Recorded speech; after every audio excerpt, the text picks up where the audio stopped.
How we doing, everybody? It has been it has been an interesting last couple of weeks. I will tell you that for sure. It I was super sick last week, so couldn't do it any sort of streaming, and so I do apologize for that. But just trying to go ahead and get everything back on track, and I think we're close. We're close. Throat is still a little bit out of it, but definitely getting better, and just just working on doing the best that I can. Right. Everybody has had a little bit of a rough time over the holidays, so hopefully the new year is starting off better for everyone. Hopefully, you guys were safe and had a blast, had fun doing whatever whatever it is that you were doing. I hope you had a blast. Mine was fairly low key. I actually worked through New Year's. And even with being sick last weekend, not sure if you guys can tell. I know you can't really see my setup, but the microphone arm is out of the way.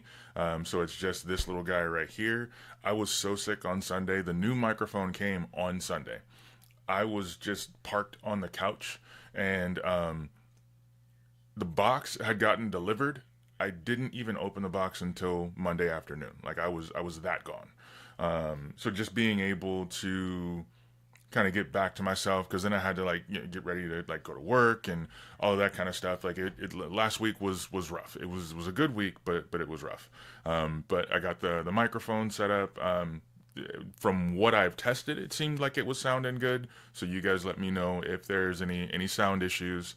But I do want to go ahead and make sure that we just get back into it and everything is working the way that it's supposed to. So yeah, awesome. Thank you. Glad that the audio sounding good.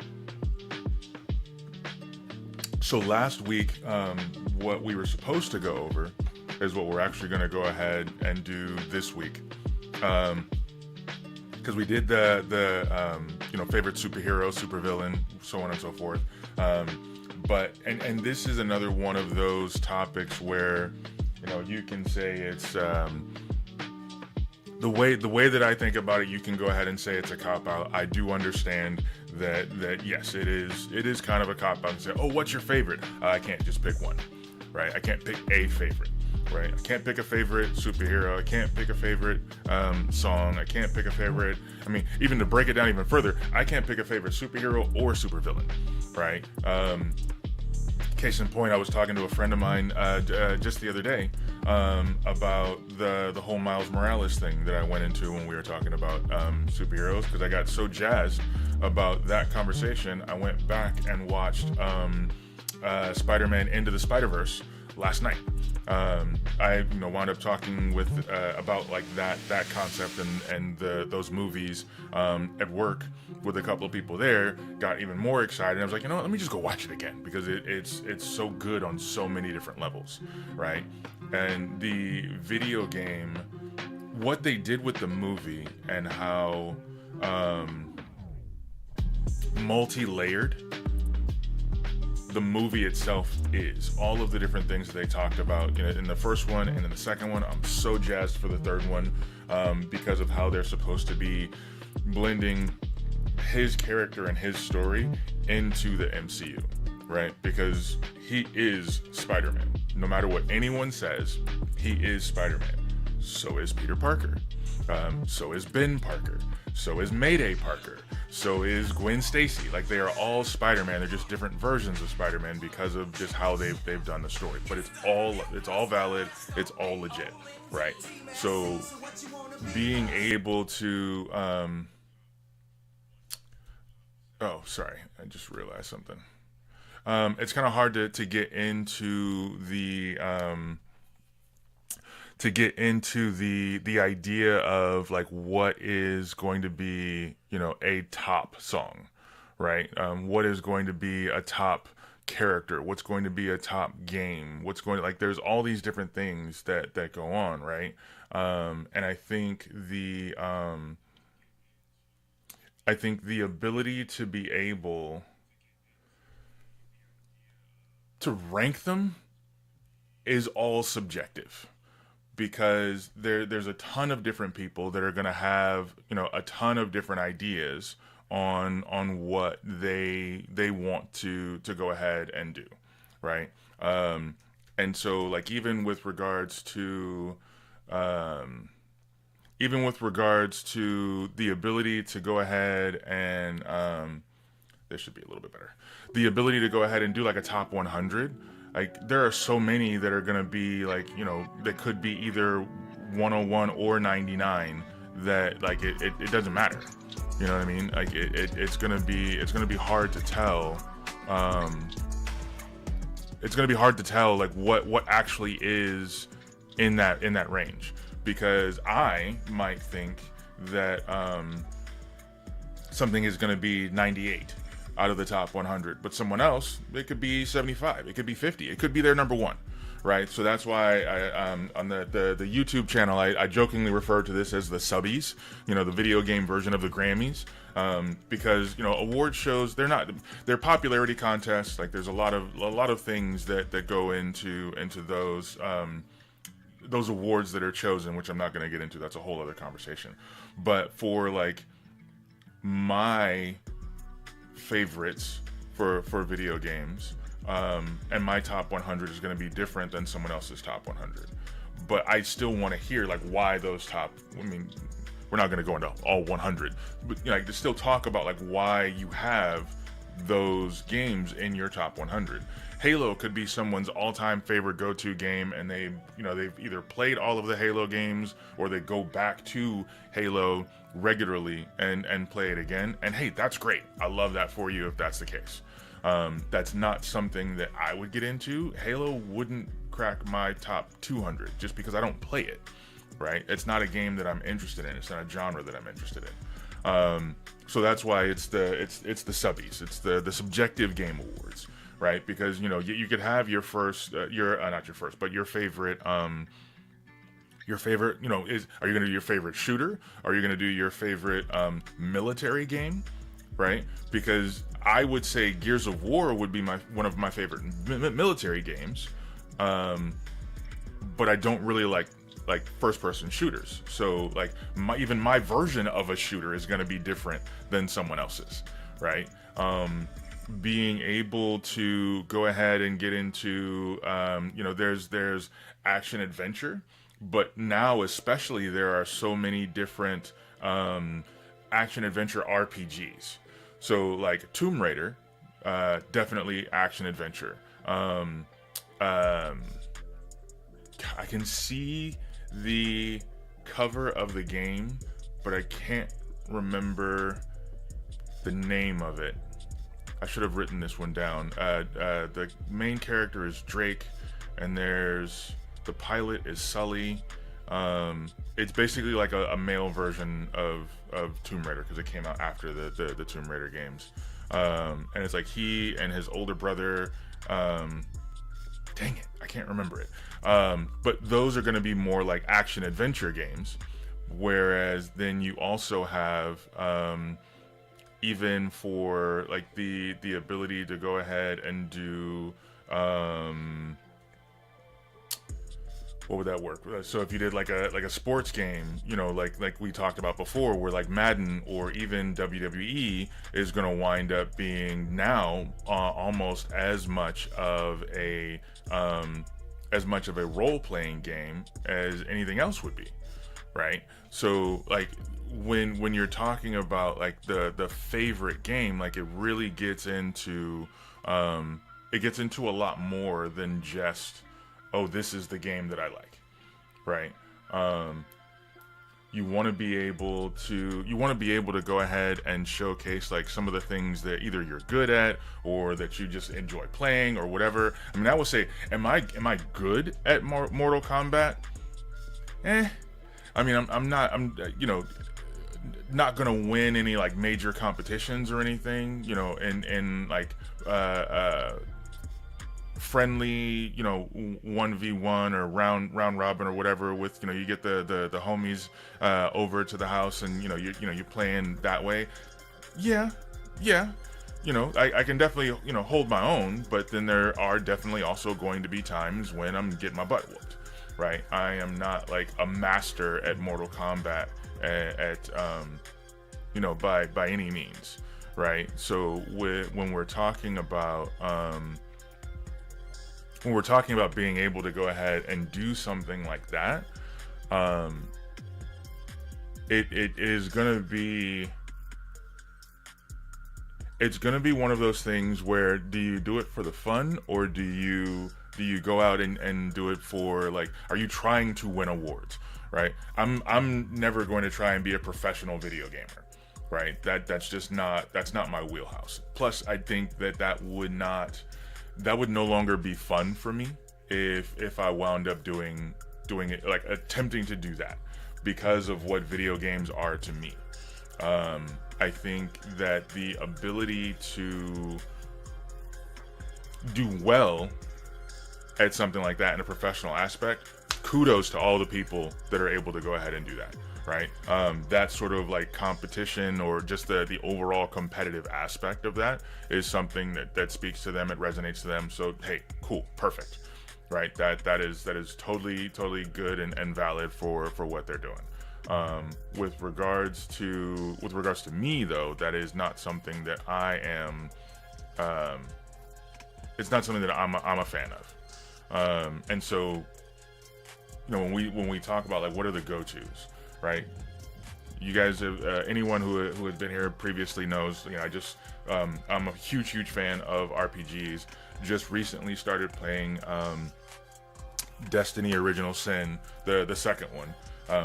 And have been talking about Baldur's Gate 3 and like all of that kind of stuff. I wound up holding off on Baldur's Gate 3 because I realized there's still so much to Original Sin, and I want to be able to go I want to be able to go ahead and play through that, and then I'll still get Baldur's Gate. I'm going to be even later to the bandwagon on that one, but it is what it is.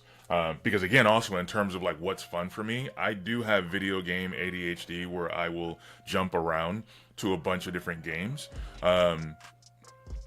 The amount of bandwidth that it takes to play a game like that, though, I don't have the bandwidth to do it for two of them, right? That I know just won't work. So I want to go ahead and delve into this one and be able to kind of like, enjoy the story and see some of the different things that I can go ahead and do. And then once I'm a little bit more done, I can go ahead and move on to Baldur's Gate 3 or whatever else comes out at that point.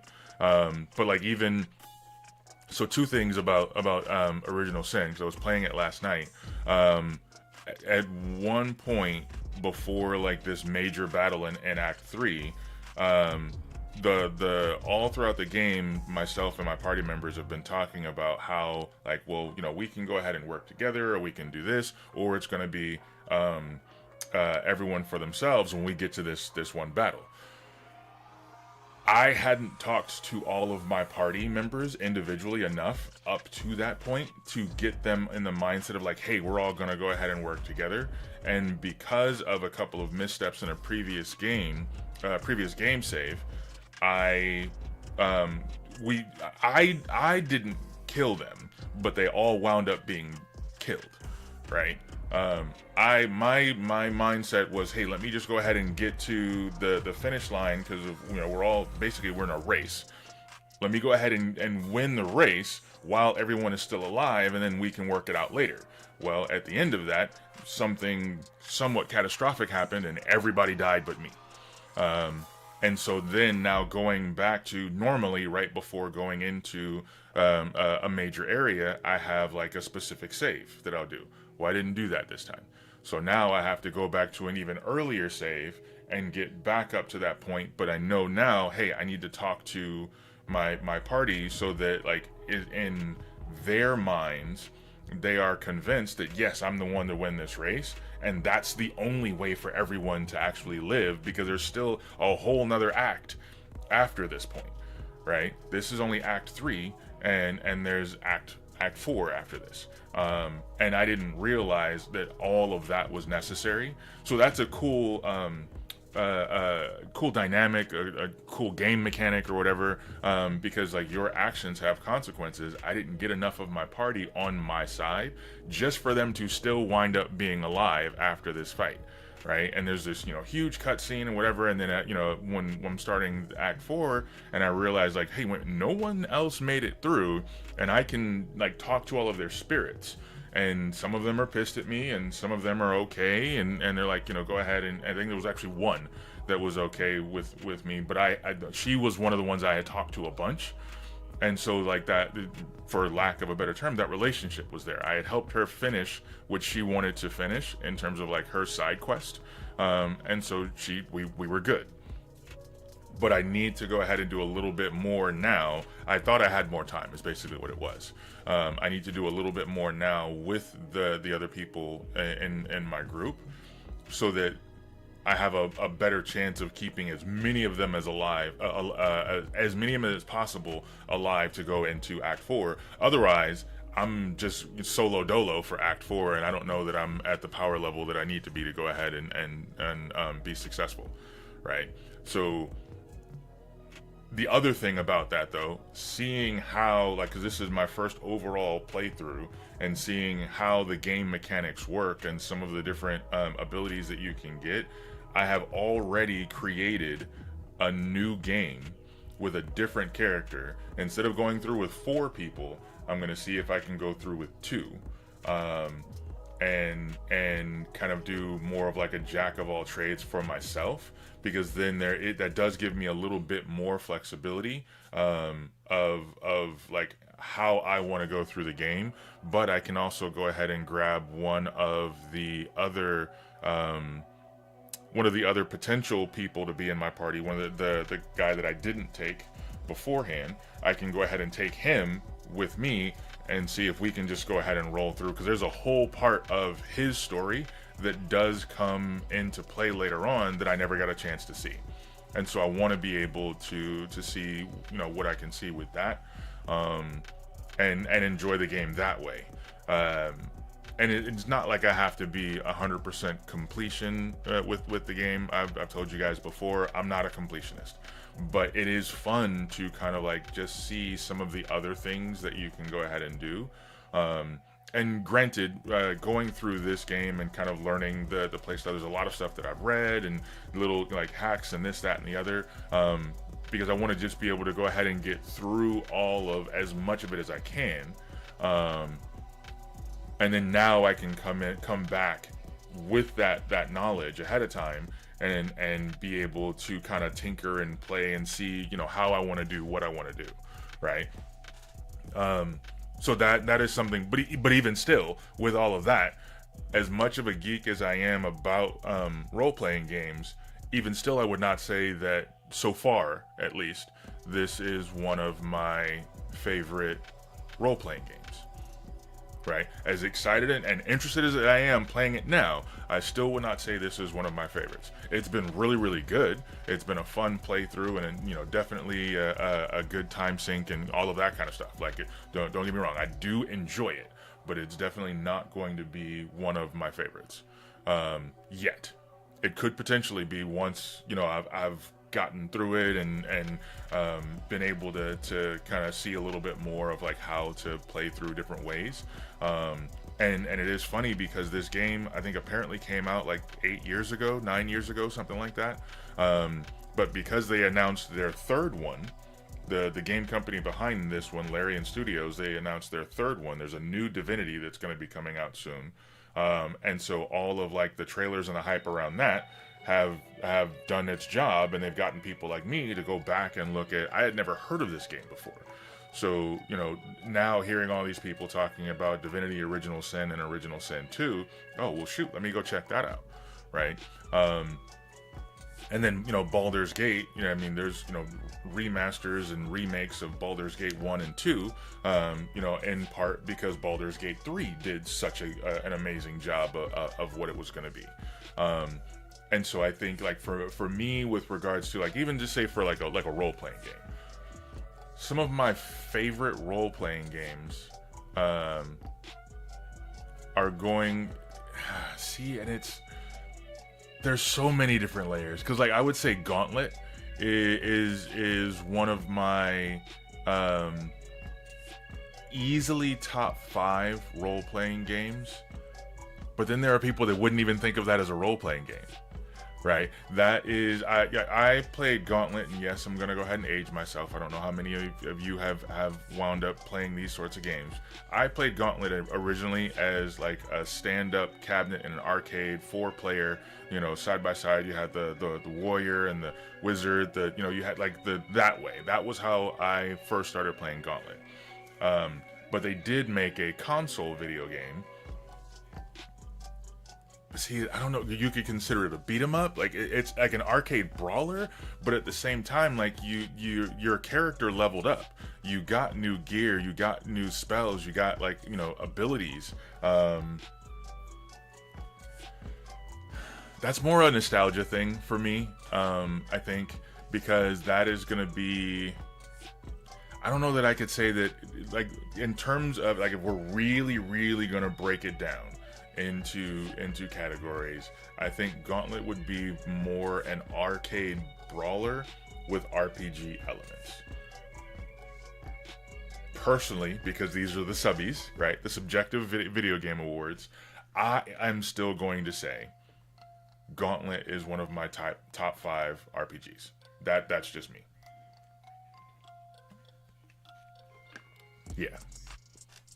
And you can make whatever choice you need to make, right? For yourself. And that's the beautiful thing about all of this. I think that I would have to put the Mass Effect series, definitely Mass Effect 2 above them all, but the Mass Effect series, Mass Effect 1, 2, 3, and Andromeda, would be another one of my top 5 like role-playing games, role-playing brands, role-playing titles, you know, whatever kind of category you want to put it in there. I would say, oh shoot, the Ocarina of Time. Zelda, the Ocarina of Time would be another one in the top 5. I'm not ranking these in any particular order. I won't do it because they're all too fun and they're all too close. Partially because of the graphics, partially because of just the nostalgia of Zelda and playing it all the way back from the beginning and the Nintendo. But this was like the first one that was cell shaded, and you could see so much more of like the facial expression and all, just all of that kind of stuff. I think that was definitely one that was fun to play, being able to get through the puzzles and even the timing of the combat and this, that, and the other, like so much fun. Being able to get on a horse and ride around the countryside for the first time, as opposed to just, you know, the like walking everywhere on this huge map. That one was definitely amazing. For role-playing games, and there's such a branching of games now. I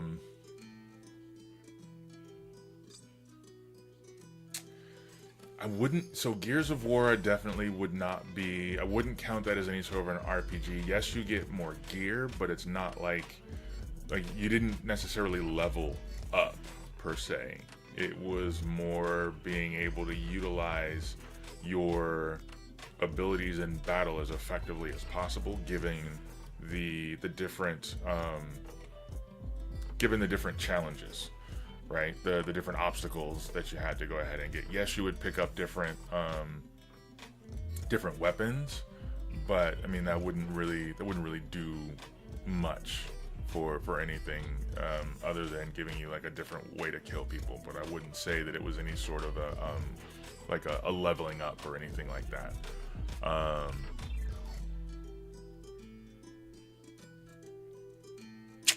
I think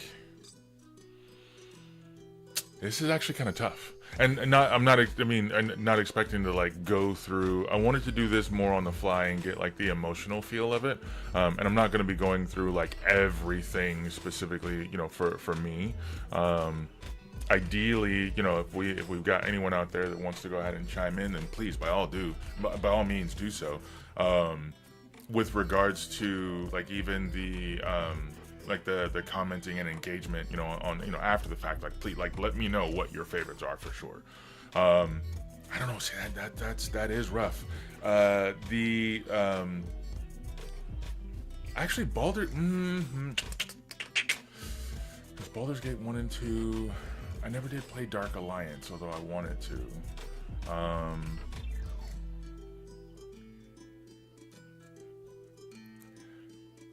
Some Because of some of the practices of the studio, like nowadays, where with the what seems like a cash grab, so on and so forth, and unfortunately that happens a ton. I'm still gonna say Diablo is in one of my top five RPGs for sure.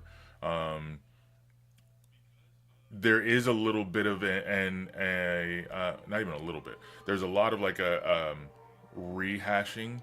Like you can never actually get rid of Diablo. Some way, somehow, there's always going to be a way for him to come back, even if it's 2 or 3 games down the line. The primevals and this is the one who's taking prominence this time, and you defeat him, but then you defeat him, and that allows someone else to come up, and I get that, in the vacuum of power, someone else is going to wind up jumping in and take the spot. I think that they could be a little bit more creative overall story wise. I do like with Diablo 4 what they have done with some of the like quote unquote like side characters or bit characters. The one daughter, I forget her name, the one daughter that like the mom went crazy with Lilith, basically like using her desire for knowledge to corrupt her and allow her to do what she needed to do, and then the mom like completely lost her mind and had to be killed. And so then the daughter now was not like she was pure, but the daughter definitely was significantly more innocent.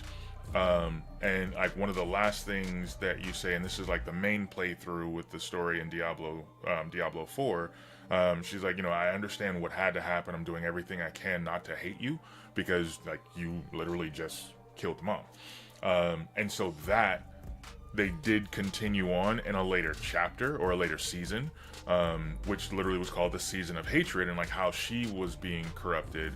I haven't played all the way through that, but like the new characters that they brought in there, some of the new abilities, and then now there is season 5, I think, for Diablo 4 is coming out.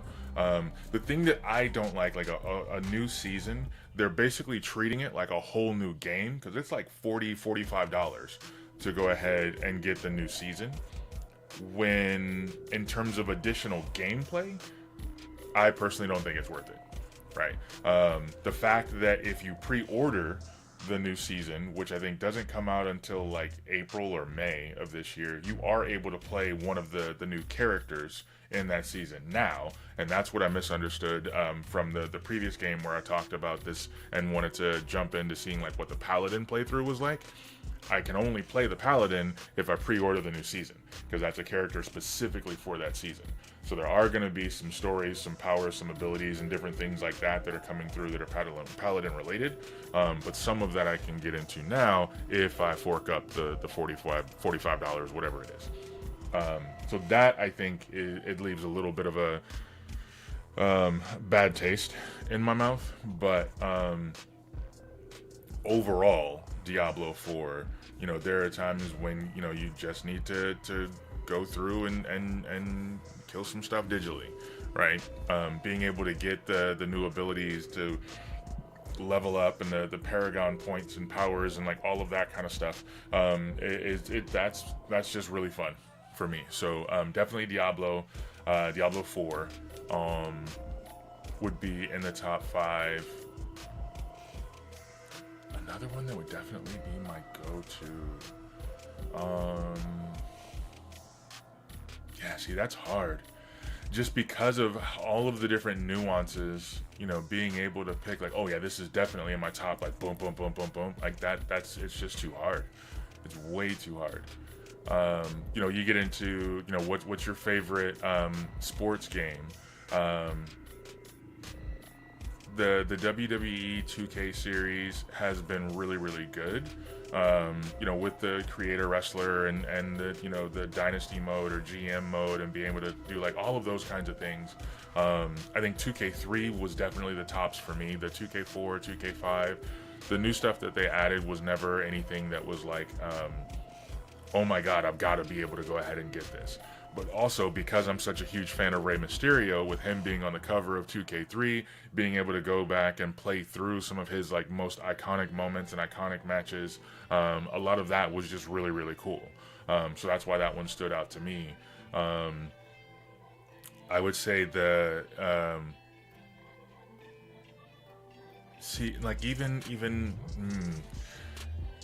we get into stuff like it's a sports game, like hands down, it's a sports game no matter what. But EA had a Street series for a while where they did NFL Street. They did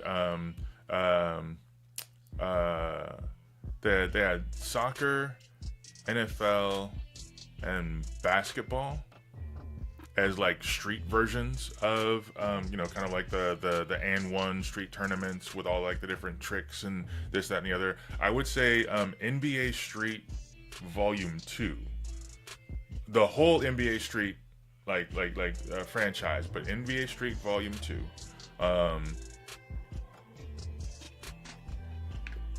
and NFL Street, I think definitely those would be a tie for whatever ranking in my top 5, just because they were so much fun. Playing things like NBA Jam way back in the day, and even like some of the cultural sayings that we have, like, he's on fire, like that came from NBA Jam, right? Literally your character being on fire, spinning through the air, going for this huge slam dunk. Some of the things in the NBA Street are similar, but also like the throwbacks of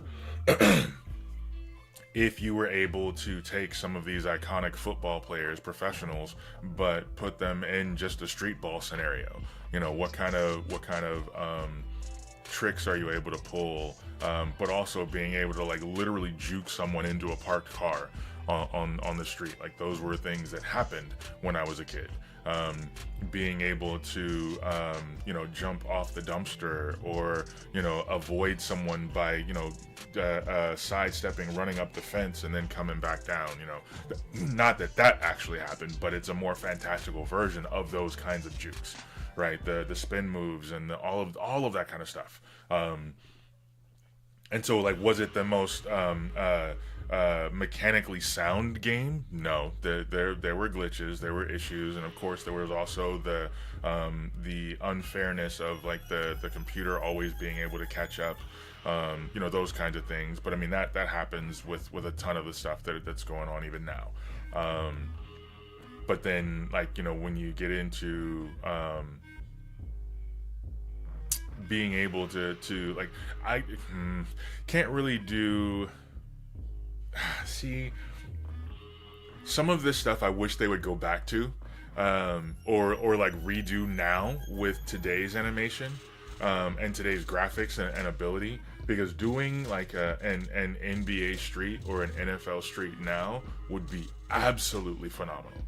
Like it would be amazing. And I think that being able to see, and I don't know like what happens with those,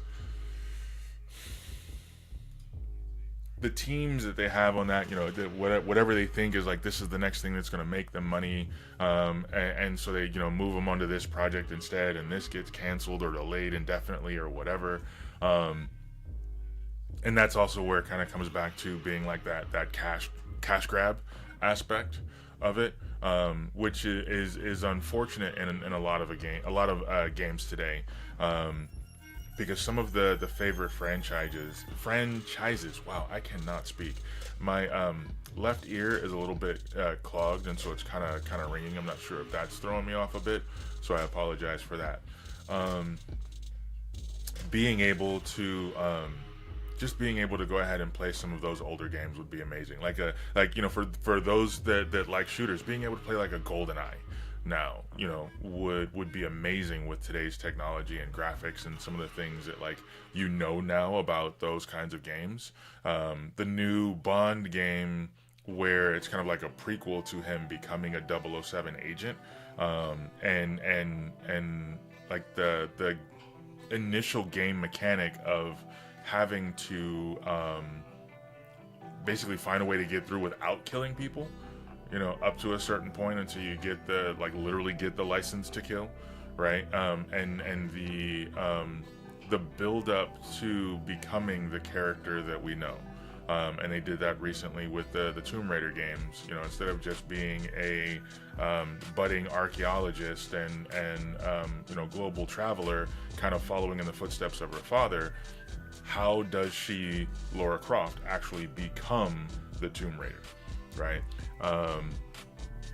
And so but now that's like an action adventure game, not really an RPG.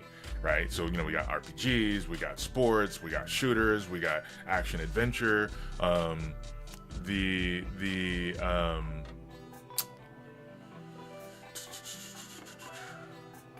gonna take a second to figure this out, because I should have actually thought about this beforehand. So again, I apologize, but it's going to bug me that I don't know the name of this game on the PS5.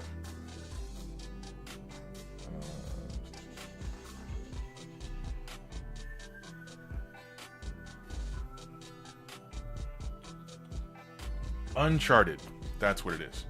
So the Uncharted series on the PS5, definitely action adventure. But then you get Super Mario Kart is a racer,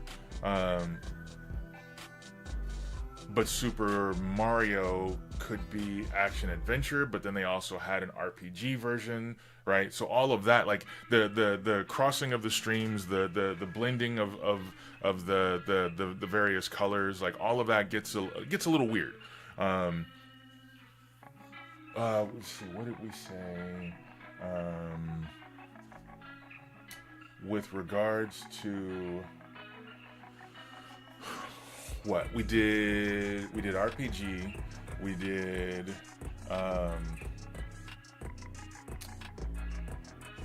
sports, we did I've talked about a couple of my favorite racers, but I would say my all time, if we're really getting into the subbies, the all time in terms of the racers, I would definitely say Burnout is one of my top ones for sure.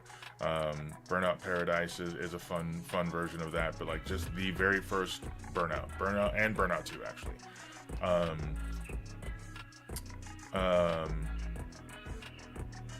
Some of the Need for Speeds have been really good.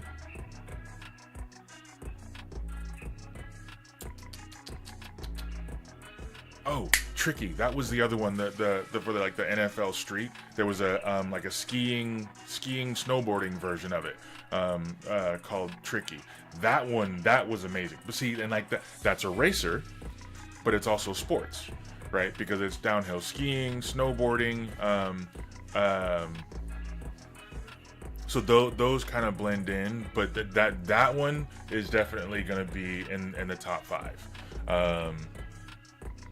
Because it was just so much fun, so over the top in terms of the actual tricks that you can pull off, these huge runs down these mountains with various ways to get through, shortcuts. If you want to be able to pull off the longest combos, being able to get the highest, longest jump, and you're in the air doing all of these tricks, and depending upon where you are on the mountain, you can see the people below you, but then like by the time that you land, doing tricks gave you like boost.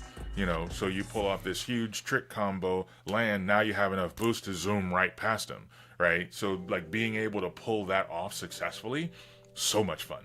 The graphics were really cool. You had the different snowboarders. Again, getting into the RPG aspect, you had the different snowboarders that you could go ahead and do. Each one had their own like specialty in terms of were they really, really good at tricks? Were they really good at fighting? Were they really good at speed? Were they, jack of all trades, well-rounded? But then you would earn different boards that also had their own attributes. So if you had someone that wasn't necessarily good at tricks, but you give them a board that is good for doing tricks, and that will go ahead and make it better. Some of the like just the personalities, like the comments and trash talk between characters going down the mountain, like it was so much fun. So that one definitely, but see that's one of my top four. That's one of my top 5 sports games, and also one of my top 5 racing games. Right, just because of how it fits in both categories. And Burnout doesn't really qualify because it's not like an actual sport per se. And like the like F1 racing and Gran Turismo and like I never really got into those. But so like that, like yes, that racing is a sport, right? So yeah, like it's going to be in both, because you could have if there was say like a drag racing video game, right? Drag racing is a sport, but if they did it more like there was like a Fast and Furious drag racing game, right? Where like that was the core of the game, like that's not really the sport. There's a subculture. It's a racing game. That way, but I wouldn't call that like an official sport the same way that like and I don't know that much about racing, so I don't even know what they're called. God, what are those cars called? I don't remember specifically. One of my friends is probably he'd probably punch me in the chest right now, because he's huge into racing and everything. He actually goes to Vegas and watches like the F1 and follows all of that kind of stuff.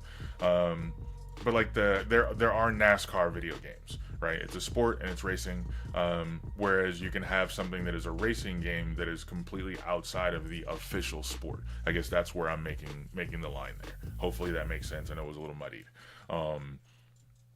But being able to, find games that fit those, again, like I say Burnout is not a sport. Someone else might say that it is, right? In terms of that game. For racers, I would add Super Mario Kart in there, just as an overall title, regardless of the version. But again, it's because of the fun. So like as a racer, being able to get on there with a couple of buddies, whether it's on the Wii or the Nintendo 64 or the GameCube, like whatever the console, and the Rainbow Bridge or the what was the one that was up in space, going through the Mushroom Kingdom, like some of the tracks were just insane, right? They were just insane. But then making sure I've got the star so I can be invulnerable and blast through people, or hitting people with the banana so that way I can pass them up, or the shell or whatever. There was even there was a commercial on recently. Actually no, it wasn't a commercial. It was a reel on Facebook, basically a commercial then. But it was. And I can't remember, were they sportscasters? No, I think it was just a few different celebrities that were talking about like basically friends being ready for each other with the smoke. They're actually in their cars, but like one had a shell on his passenger seat, and the fact that like people just don't want to mess with him in traffic because he comes, he stays ready, so he never has to get ready. Well, then a friend of his wound up doing a stitch off of that and was like, hey, yeah, you might have this, but I've got this, and points to his back seat, and there's like a whole bunch of bananas, right, to be able to go ahead and throw and use, like almost like they're doing Mario Kart in real life. And then a third one comes in and does a stitch off of both of those, and then like out of his jacket pocket he pulls a star, right? That sort of concept, like that would totally be me and my friends if there were a way to do Mario Kart in real life. Obviously without dying, without destroying the vehicle, right? Like we totally would, right? And so like, Mario Kart definitely up there with the racers. This one, and this is again kind of going back into the arcade, because that's where my love of video games stemmed back when I was like 7 years old. There is a game, and if you know, Hydro Thunder. It is a boat racing game. It is very much like the over-the-top, kind of like the NBA and NFL Street, over-the-top graphics and tricks and abilities and all of that. This was the same for boat racing, but it was like the actual like racing jet boats, cigar boats. They had all these different versions. You had nitro. You could go ahead and get certain abilities. You could do tricks, barrel rolls, flips, all this kind of stuff. I would say, depending upon what I have going on, like where I am, if I'm like on vacation or if I'm just walking through whatever, if I go somewhere and there is a Hydro Thunder video game, in their little arcade section or whatnot, I would say there's an 80% chance I'm gonna go ahead and at least pop a quarter in. Or if it's, like there's a few places here, like a Dave and Buster's Kingpins, you get the little game cards and you have the tokens or whatever on there. I have a couple, that may still have some tokens on them or whatever. If I've got that with me, yeah, I'm going to go ahead and pop in Hydro Thunder, because that game is just so much fun, regardless of whether you win or lose. But and playing like in an arcade game against just the computer, is one of those things where like you really have to know what you're doing in order to go ahead and win consistently. And sometimes, like, even when you come in first place, it doesn't mean you get another turn. So you're still putting in, even when you win, you still have to go ahead and pay more money, which is unfortunate. But I do think that the ability to have a game like that, where there is that nostalgia value, where there is that just the overall fun, to where like the first time I played Hydro Thunder, God, I can't remember. This was the very first one. Has to have been like 20 years ago, easy, because I've been playing that game for a long time. They have a couple of different versions of it, but has to have been 20 years. And the fact that I will always go back to it, like, don't even get me started if I actually see like a Gauntlet TMNT, Teenage Mutant Ninja Turtles, or like a Battletoads cabinet. Man, arcades are my safe space for like straight up. Even as a kid, I could have a headache, I could be in a bad mood, I could like whatever, not having a good day. I go into an arcade for a couple hours, I'm straight. Right, that just really gets me back to where I need to be, and unfortunately, in that 2 hour, 3 hour period, I could easily blow $20 or more, in terms of getting the quarters, the tokens, the whatever, if I'm not careful. But and that's more just because of like the cost of video games, but also just going through and playing a bunch of them, right? Or if I'm like, especially now, if I'm with my daughter, or if I'm with friends or whatever, especially on like a vacation, then like, yeah, let's pop in here, because if it's me and my friends, that amount of money potentially doubles because of the fact that like we are all that way, right? So if we're jumping into like Mortal Kombat going back and forth, if we're doing Hydro Thunder or some other racing game back and forth, if we're doing the Terminator game with the machine guns, or any of like the zombie hunter ones, like those are super cool. The basket shot games like those, they take like $1 to $1.50 per play, right? And we're all competitive, we're all having a blast. So like, yeah, that could easily be a lot of money blown through in that. But I mean, at the same time, like it's fun, right? So I don't. For me, I'm more like I don't really see like why not, and I think that the ability of being able to enjoy something like that is going to be, for me, and I'm biased, is going to be so much more relatable in a lot of ways, because I'm with people who are liking the same things or enjoying the same things, who are as geeked out about the same things as I am. So the experience is elevated in ways that I can't really express in words. Like it literally is just like that feeling that it brings joy, right? I will say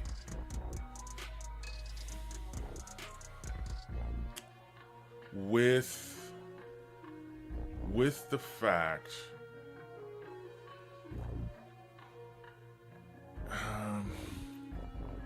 again, with the way that things kind of blur together so much, it can be a little difficult. But like the platformers or like side scrollers, they just recently brought back Streets of Rage, which was one of those like Double Dragon, Contra, old school like 16-bit side scrollers where beat 'em ups. They got to the point where it was more like a 3/4 almost isometric view, and you could like move in and out of the foreground and the background, and like you'd get surrounded, so now you had like area of effect moves like a spinning kick or whatever that would take out like multiple people at once. Those sorts of games are amazing, and even like that format, all the way back to like the original Prince of Persia, but they did like a more recent Prince of Persia game that kind of went back to that side-scrolling format. They're one of the Assassin's Creed, what I think it was Assassin's Creed Chronicles, the one that was in China. Was that side-scrolling format. They what else?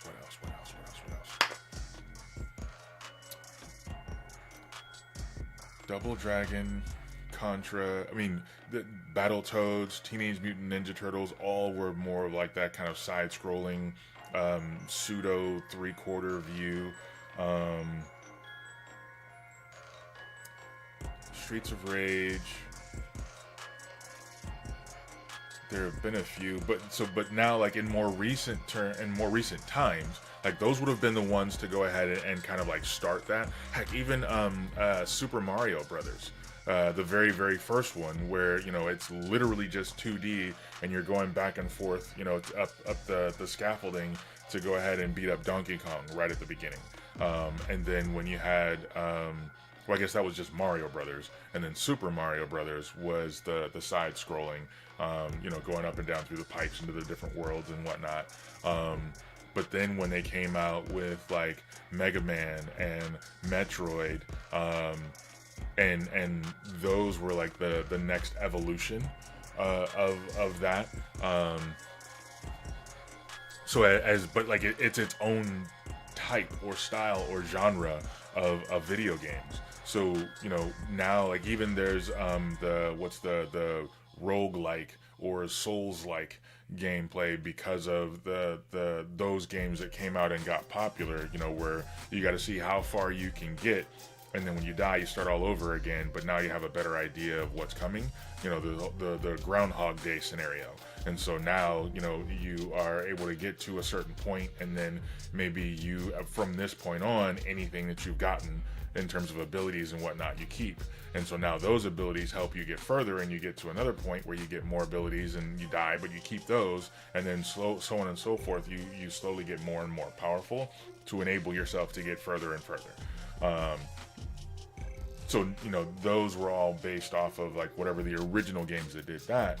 Well, you know, you'll have those games that are more, they call it like a Metroidvania style gameplay, because it's based off of more of like that side-scrolling style of gameplay that Metroid made even more popular, even though it was based off of these other ones, right?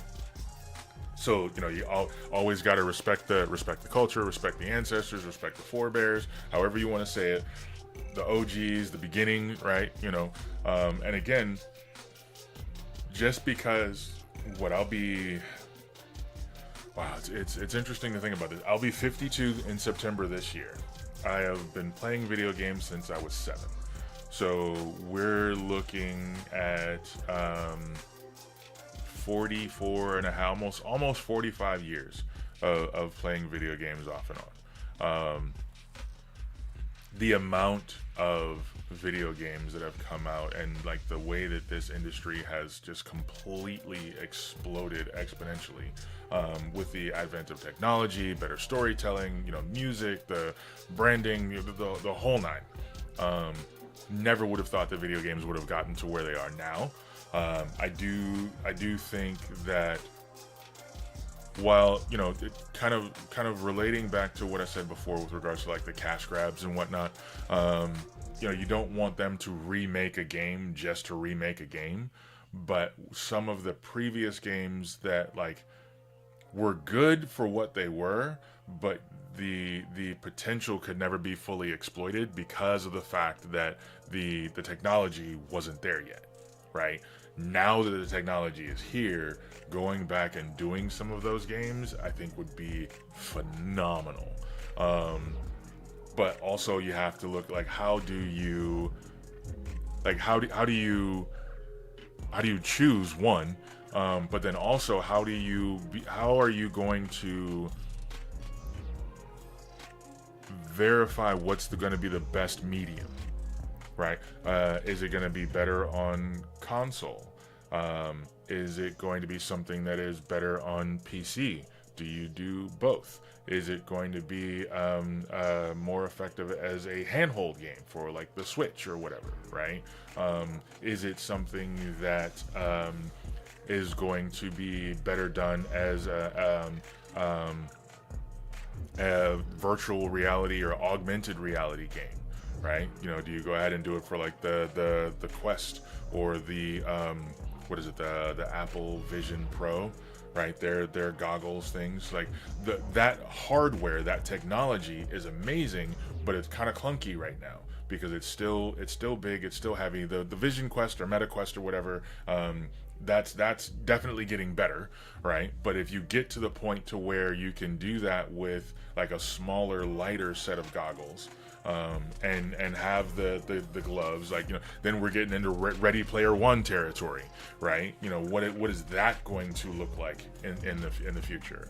But even just for the consoles, you know, PC, Mac, PS5, Xbox, if you go ahead and do it for the computers and consoles, and that's like your main audience, okay, then now with the consoles being so powerful, you have the tools and abilities to make something like a Super Mario be way more immersive, to make something like a Zelda be way more immersive.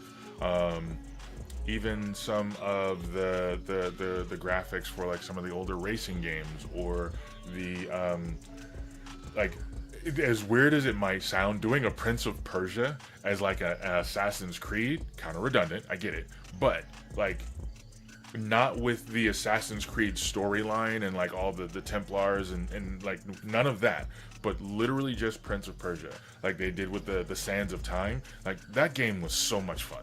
that game was so much fun. And the novelty of using the sands from the hourglass to rewind time if you missed a jump. If you, you know, even if you wound up taking more damage in a battle than you wanted to because you wound up getting backed into a corner, so you can rewind time before you get back in that corner and maybe jump a different way or whatever. Some of the different spells and abilities and things that you had, it was really, really cool. But even that was more. There was less control over what you were doing because it was so linear in following the storyline. Being able to do something like that more open world, similar to an Assassin's Creed, would be absolutely amazing. I think being able to do, and we're branching out away from the favorites. We'll circle back to that in just a little bit. But being able to do something like even a Teenage Mutant Ninja Turtles, right? And there have been plenty of games like that have been in that franchise. Some of them have been fighting games, some of them have been story based. But I think being able to, because I'm a huge Teenage Mutant Ninja Turtles fan. So much so, and especially with the age and everything, I joke about it a bunch, but I know this is going to sound like back in my day. But I remember when Teenage Mutant Ninja Turtles were in black and white, and the only way that you knew who was because the bandanas had color. That was it. So you knew who Raphael was because he had the red one, right? You knew who Michelangelo was because he had the yellow one or the orange one, depending upon how the color came out on the page. As well as the weapons, right? They had very specific weapons that each one used. But I think being able to do more of like a gritty Teenage Mutant Ninja Turtles game with today's technology, more similar to like the stealth and fighting mechanics of like the Batman Arkham Asylum. Whoo! Somebody makes that, I'm buying that right off the bat. That would be so much fun, right? And whether you had the ability to just like choose one turtle and go through the entire thing like that, or if they each had different sections of the game, so you'd get to a certain point and then you'd have you start off with Donnie, and then you get to a certain point and Michelangelo has the other part of the plan. He's got to go ahead and go through his part, which then allows Raphael to do his part, and then Leonardo does his part, and then all four of them come together and you continue, right? Like that kind of thing would be phenomenal. I would absolutely love that. And yes, that's an existing brand, and so like you want to have like new IP to go ahead. You come up with new IP, intellectual property, and get that off the ground. All of that money comes to you. Any branding, like on the financial side, the business side, like all of that comes to you, as opposed to you making a great game built off of someone else's IP. So there's going to be a chunk of money that goes that way.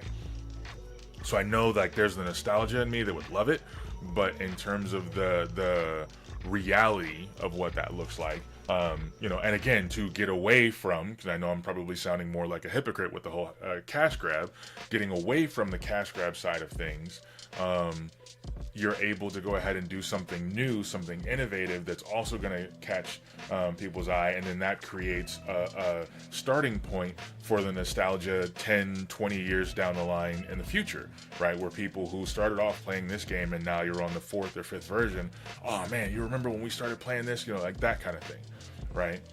And I think just to go ahead and also clarify for the concept of like the whole cash grab thing. So like going back and using an existing property, I have zero problem with that. I have no issues with, if they were to make a new Teenage Mutant Ninja Turtles game. But don't make a crappy game and just slap Teenage Mutant Ninja Turtles on it just because the people are going to want to at least look at it and possibly buy it because of the brand, right? I want it to be a good game, regardless of what the branding is. If the branding is familiar to me, it's going to draw my eye sooner than not. But even for like case in point, the game I've been talking about, the Ascent, I would have looked at that game regardless, just because of the type of game it was. And when I looked at the trailer, like, it just looked like it was a really cool game, and thankfully it is. You know, they did a good job putting the game together. If that game had been branded underneath the Shadowrun branding, I would have definitely looked at it, because I'm a huge fan of Shadowrun. Like, oh, there's a new Shadowrun game, what are you going to go ahead and do? But if it wasn't executed correctly, then now that's going to be like, oh, like, why, man, I'm glad I didn't put any money in this. I'm glad I got it for free, because this is a crappy Shadowrun game, right? If you want to do a good game, then do a good game, regardless of the branding, regardless of the title, the name, any of that kind of stuff. Just go ahead and do a good game. And this even ties into, what was it, the Fantastic Four movie. Unfortunately, the one with Michael B. Jordan. I think this is one of the few movies of his that I was just like, you know, I almost kind of wish he wasn't in it. Because what they did, like, the premise of the movie could have been very, very interesting. But because they labeled it a Fantastic Four movie, there were already going to be certain things that you expected, certain things that you wanted to see, and none of that was there. Also, specifically because the first major Fantastic Four movies, with Jessica Alba, they didn't really do that great. So it's like, now you're doing another one. It's like, okay, well, let's see what you got now. You know, we're doing this a little bit differently, but it's still Fantastic Four. So, wait, this is what you guys did. Okay, yeah, I guess it's Fantastic Four in name, but not really much else. And even the one that just came out recently, I didn't get a chance to see that one in the theaters like I intended to, and I don't think that one was a cash grab. I don't think that this last one was a cash grab with Pedro Pascal. I do think that there were certain things I would have liked to have them do better, but you know, I'm not a movie director. I'm not a screenwriter. I'm not oh man, I wish that would have been a little bit better. But you know, the effort that they went into, and the, you know, whatever reshoots and edits and all of that kind of stuff to go ahead and make what they made, I think they did a good job, and it was definitely the closest to being a true Fantastic Four movie, because of how far they had kind of advanced in the timeline. It wasn't like an introductory movie, which is good. You know, we've already heard or seen their beginnings before this, so it was good that they did kind of like start already in it, and then through like some different flashbacks and things showed us some of the stuff that they had done. And for those that weren't aware, like, this is how they became who they are. I hope that in the next two major Marvel movies, for Doomsday and Secret Wars, I hope they follow up. I do hope that there's a plan to follow up on some of the things that were implied and introduced in that Fantastic Four movie, because that's the other thing, when you know, for like that whole cash grab distinction, are you just doing it to slap a brand on it and make some money, or are you actually paying respect and homage to the subject material with plans to follow up on things, right? This is going to be a long-term thing, not just a quickie. Some of the stuff with Franklin Richards, I really hope they follow up on that, and in a way that is believable. And that comes from me also being someone who is like been huge into the comics, even though there's, you know, definitely some gaps, right? But there's a lot of storylines that I follow in the comics. Was, you know, very much a collector for quite a long time, and being able to see all of these characters finally and collectively in the MCU after Doomsday and Secret Wars to wrap up all of this multiverse stuff. I hope it's just done in the right way, to make sense, to kind of reset, and then we can go ahead and continue from there. I think there's a lot of Marvel fans out there who are right there with me, hoping the same thing. But I do, I kind of joked with a friend of mine just the other day, and the Russos I trust, right? They did such a good job with Endgame and all of that kind of stuff. I think that they can. I definitely think that they can do it. I just hope that they actually do. That's where I stand with that.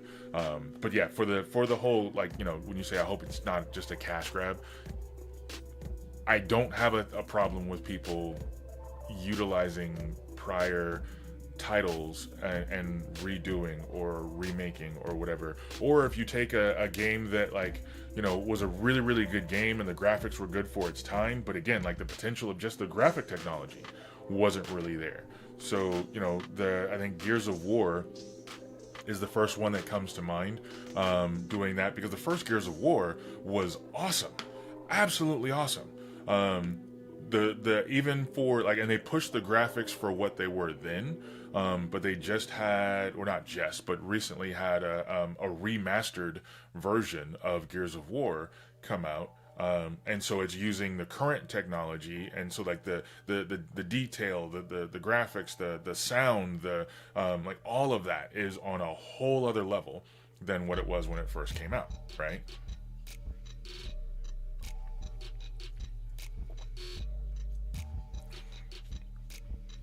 So that's just one of the things to go ahead and keep in mind as well, with regards to that. But I do think that it is, it's obviously something that is worth looking into, whether a game studio wants to take the time or pay the licensing fees or whatever, the whole business side of that. As a fan, I don't really have access to, that's not my purview, but that's something that they have to think about on their side. And I mean, I get it. I can hope for, like I said, a gritty, more realistic, and not that it winds up being in the same black and white style, the way that Eastman and Laird drew it at the very, very beginning. But I can hope for a Teenage Mutant Ninja Turtle game that goes back to that source material, that goes back to, I mean, heck, there could even be a flashback by Splinter of him, telling a story or teaching a lesson or whatever, and then you go back through and play as Splinter before he became the rat, and you're going through and playing through how he learned it. And then now you're able to go ahead and use it that much better as the Turtles or whatever, right? That I can hope for that. I can say, oh man, that would be amazing. But I don't know all of the logistics, all of the stuff that goes into that actually being a thing, right? And so it just really all depends on if someone wants to really and truly take a chance on that. Right? Does someone want to, pay out the money and be able to put the time in to go ahead and do that? Or would they much rather put that time, effort, and money into their own project and bring that about, to make that come to fruition? It's a tough choice in a lot of ways. If you've got the money and the resources, being able to go ahead and utilize an existing IP could be easier because there's already a fan base. Right, but then you also have certain expectations and things from that fan base that they're going to want you to go ahead and do, right? So yeah, it's a lot potentially, but that's also why it's fun. I think I say it's fun. I'm not the one actually going through and spending the time programming as much as when I was in high school. I really wanted to become a video game designer. I didn't know everything that went into that. And so when I told people that, they were like, oh, well, you want to get into computer science. There was no video game design, or there was no Full Sail Academy or anything like that even around. So I was like, oh, okay, go into computer science, and then that'll be how you eventually make your way to that. Which was not the case. The computer science was showing me how to build computers instead of using computers to be creative and build other things. And so I wound up switching into graphic design instead, and doing that for a while. And I wound up, just because of the timing and everything that was going on, wound up getting my associates in graphic design. Did that freelance for a while, worked at a couple of places, and then just kind of went on about my way. Not like it wasn't too late, but it kind of felt like it was too late to get back into school for video game design, because now by this time in the late 90s, mid to late 90s, now Full Sail is a thing. Now there are courses in video game design, and if I had been able to, if I shoulda, woulda, coulda, to kind of jump back in at that point, there very well could be a Teenage Mutant Ninja Turtles video game, because that is something that I seeing some of the games that have come out, being able to tap back into that way, that is definitely something that I've thought about a few different times. That would be just absolutely amazing. I would love to see it. And I know a lot of my friends that grew up watching, playing, pretending to be the Teenage Mutant Ninja Turtles, something like that would just be, it would be a cash grab in the best way possible. It would make a ton of money, so long as you were able to go ahead and do it right. You know what I mean? But yeah, it just all depends. For some of the other favorites, I mean, what we've talked about, we've talked about like action adventure, RPG, sports, racing, even for shooters and as they are, Gears of War definitely qualifies as a shooter in my mind. It's not something. It's not, like I said, it's not a genre that I'm like hugely a fan of. So I can't speak to Halo, I can't speak to Call of Duty, I can't speak to any of those types of games. I mean, heck, I remember when like Doom and what was it, the Wolfenstein were like the top games that were out with that. And didn't really get into those either. I mean, I tried them. It's just, it wasn't anything that was like a big thing for me. So being able to do like, I would say like Marvel Rivals qualifies as a shooter. That's definitely one of my top 5. Gears of War, definitely one of my top 5. I'll say like the entire franchise. But definitely, Gears of War 2, man, the heartstrings that they pulled and Gears of War 2 and 3 were just, they're absolutely phenomenal with the storytelling with that. And then the gameplay and the military shooting gameplay and everything was just really, really well done. I was more third person over the shoulder, but as opposed to first person, but still definitely I would qualify that as a shooter. The turn-based tactics version of Gears of War is also a ton of fun, but then like that's again its own other like genre, for that turn-based strategy kind of game. I would say so GoldenEye I would put in my top 5, even though I wasn't good at it, but it was still just a fun game to play with my friends, right? Going through and actually playing GoldenEye by myself would not be fun. Playing it with my friends, though, was a blast. And so for that reason alone, that would be in my top 5. This is going to be hard to even fill out a top 5 just because there's so few shooters that I play.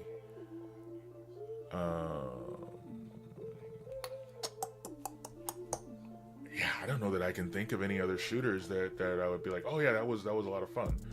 Um,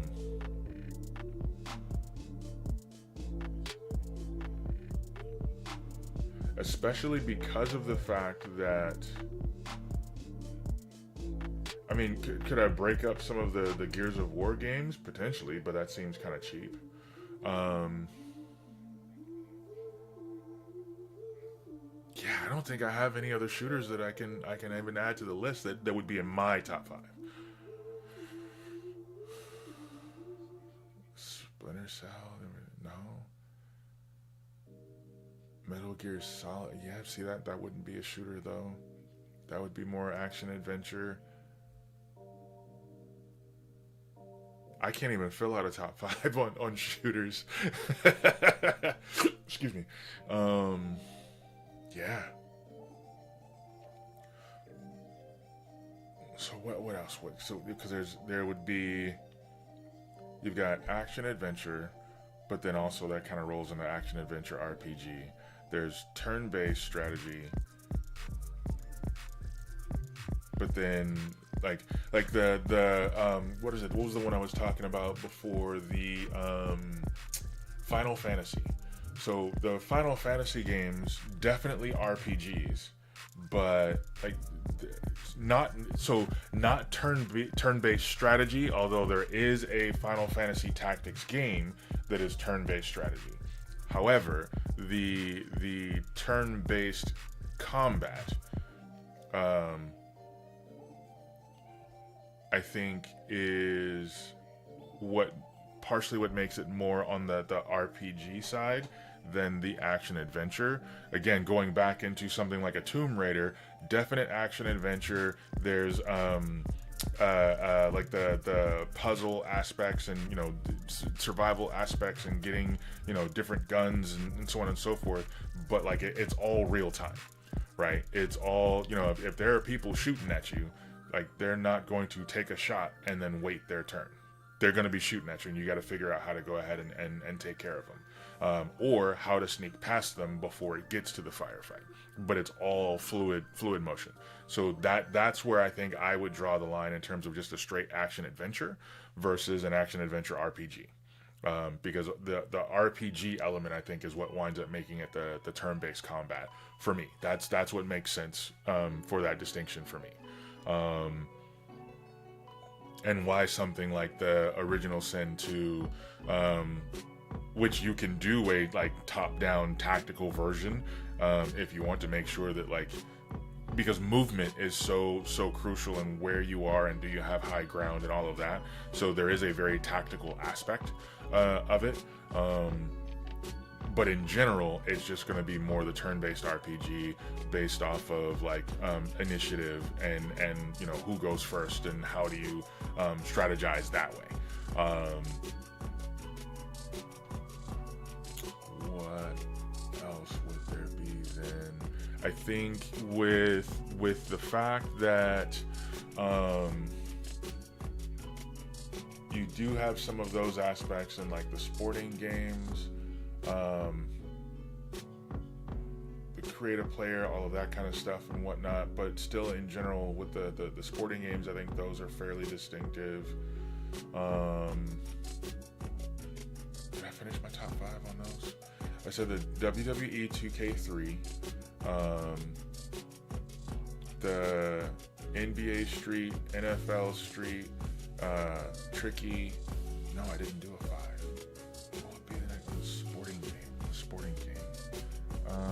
Oh, no, I did. Hydro Thunder. Well, no, because that was the racer. Hydro Thunder was the racer. For the sporting game, I would say... ooh,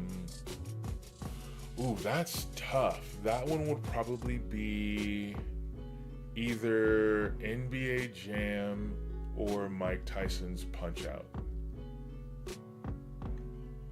That's a tie. That's a tie. NBA Jam or Mike Tyson's Punch-Out.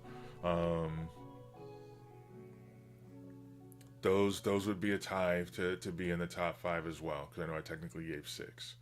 And we didn't even get into the fighting games yet. So for the fighting games, oh man, okay. Okay, so obviously, if you've listened to anything that I have said so far since starting all of this, a couple of months ago, Mortal Kombat is going to be in the fighting games. I would say Mortal Kombat 10 or Mortal Kombat 11 specifically. Yes, the Mortal Kombat franchise, but either one of those two specifically. MK1 is gorgeous, and I'm still kind of playing through the overall story with that one. I don't think it's better than those two yet. So MK10 or MK11 for specific entries into fighters. Def Jam, Fight for New York is definitely going to be in that list as well. That was the Def Jam Vendetta and Def Jam Fight for the. Those are two games like that. That franchise needs to be tapped into again because, the storyline aspect of it, but also being able to play as like your favorite rapper. But like he had an actual like character name, so like you could see it was Snoop Dogg, but he had a different character. Method Man, Redman, but they had a different name. They were characters in the game, but being able to go ahead and like fight as them, they had depending upon where they were from, they had different actual fighting styles. The music was phenomenal. In Fight for New York, the music actually even played a part in the game. Like just the way that they put all of that together, like it was absolutely amazing. And that is definitely something I think that they should do. Like they should tap back into that, not as a cash grab, really do a good game.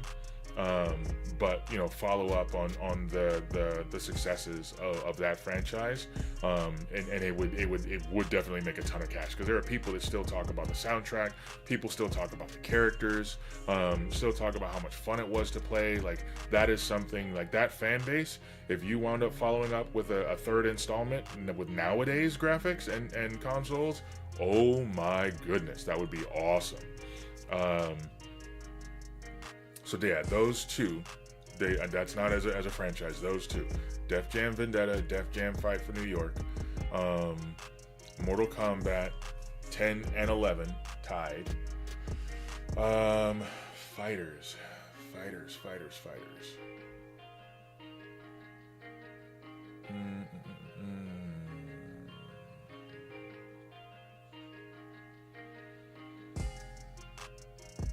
Yeah, this one is hard.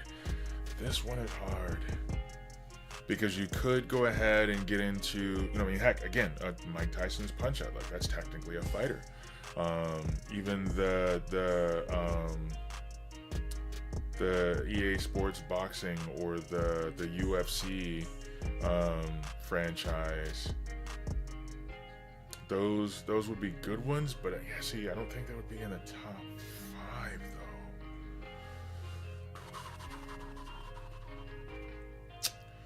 Oh, I don't know how I could forget these two. Okay, so Street Fighter as a franchise, there's a ton of different Street Fighter games.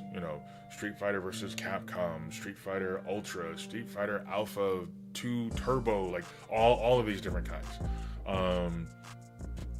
I would say the main version of Street Fighter, was it 2 or 3? I think it was Street Fighter 2. The main version of that. So this one specifically, not the Street Fighters Turbo 2 Alpha, all of that. No. The one that first came out in the arcade, Street Fighter 2. I think that one, again, there's the nostalgia factor as well, but also like whether playing that in the stand-up cabinets in the arcade, or playing that on the consoles with the homies on the couch, trash talking back and forth, like all of that goes into this. But that's why these are the Subbies, right? It's the Subjective Game Awards. You might think the Street Fighter 4 or whatever is like the bee's knees, that's the best one that's ever come, and you can't stand the other ones. Cool, I love that for you. For me, definitely Street Fighter 2. And like, also because of like that feeling of accomplishment and getting the whether with Ken or Ryu, getting that freaking dragon uppercut, getting the whirlwind kick, being able to even to get the Hadouken in the air, or going up against someone that's like spamming it with like E Honda, and you guys are just having the back and forth blast, or Chun-Li, or whatever, Guile, whatever, right? Again, I will never be, mainly because I never wanted to get there, but I will never be like a professional Street Fighter player, right? And the competitive ranks, I mean, Marvel Rivals, I've only played competitive a couple times. And some of like the tournaments or whatever that they have, like I've only done that a couple times. I'm not going to be a professional player. But getting into Street Fighter 2 and like being able to get those moves off and practicing it, being able to, going to you're at the arcade, and no, I want the one on the right because I know that joystick is just loose enough for me to go ahead and be able to pull this off the way that I want to, right? And I never got into like tweaking my actual joysticks and like loosening the whatever, or tightening the. I never got into that, but I know people who did, and just because of the way that they wanted to go ahead and play it, and I respect that. I understand it. I can appreciate it. I never did that on my home console joysticks, more than anything because I was afraid of messing things up, and just completely breaking it. It would be a waste of money. But that one, and also getting into which version of Tekken was it?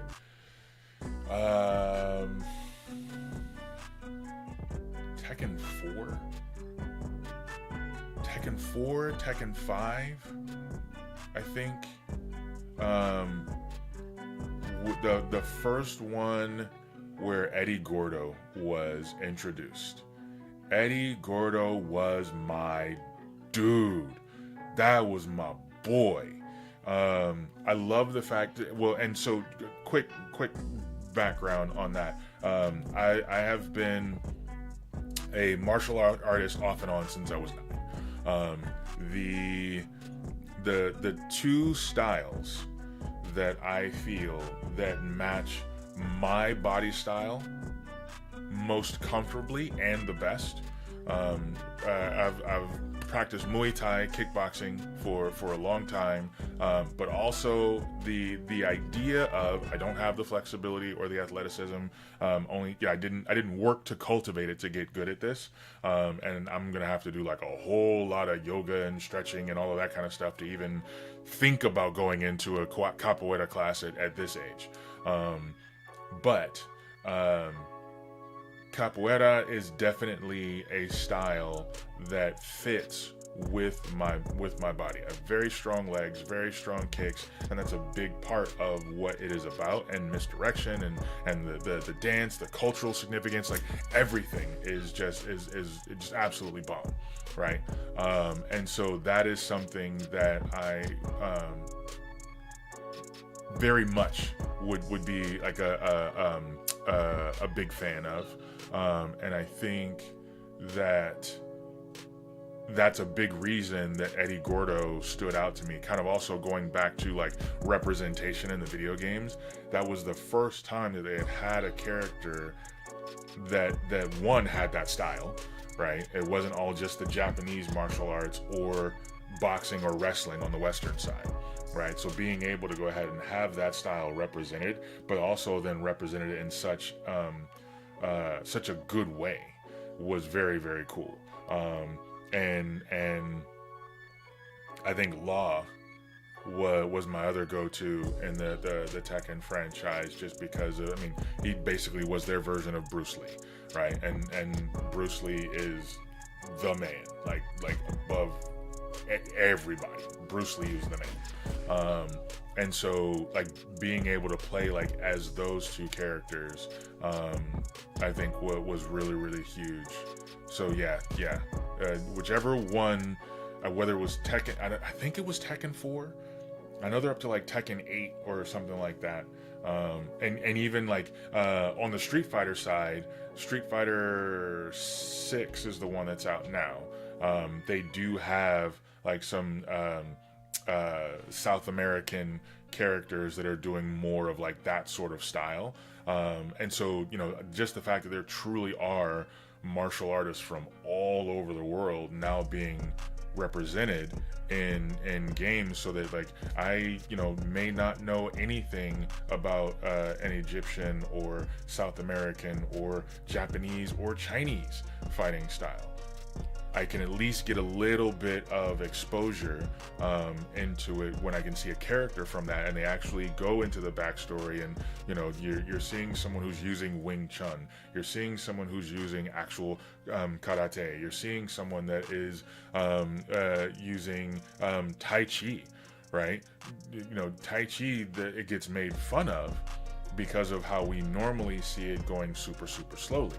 Well, if it's going full speed as a fighting style, Tai Chi will fuck you up. Definitely. So that could be something that now, if when someone gets that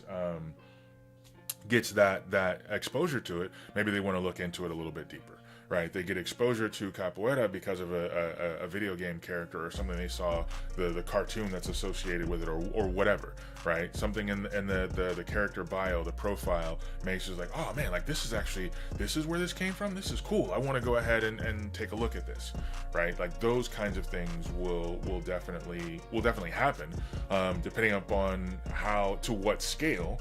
Will also depend on to like what level of depth you get into, like how well are you representing this character, this style, this culture, this background.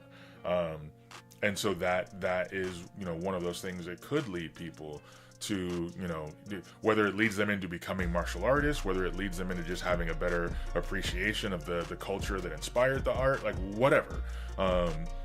But that I love the fact that is in, as a video gamer and as a martial artist, I love that is being merged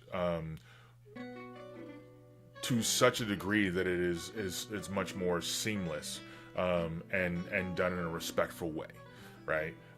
Then, you know, you have what is the game, Sifu, where you know, it's the revenge against the people that wound up killing they killed your sensei or killed your family, but you're still a young martial artist.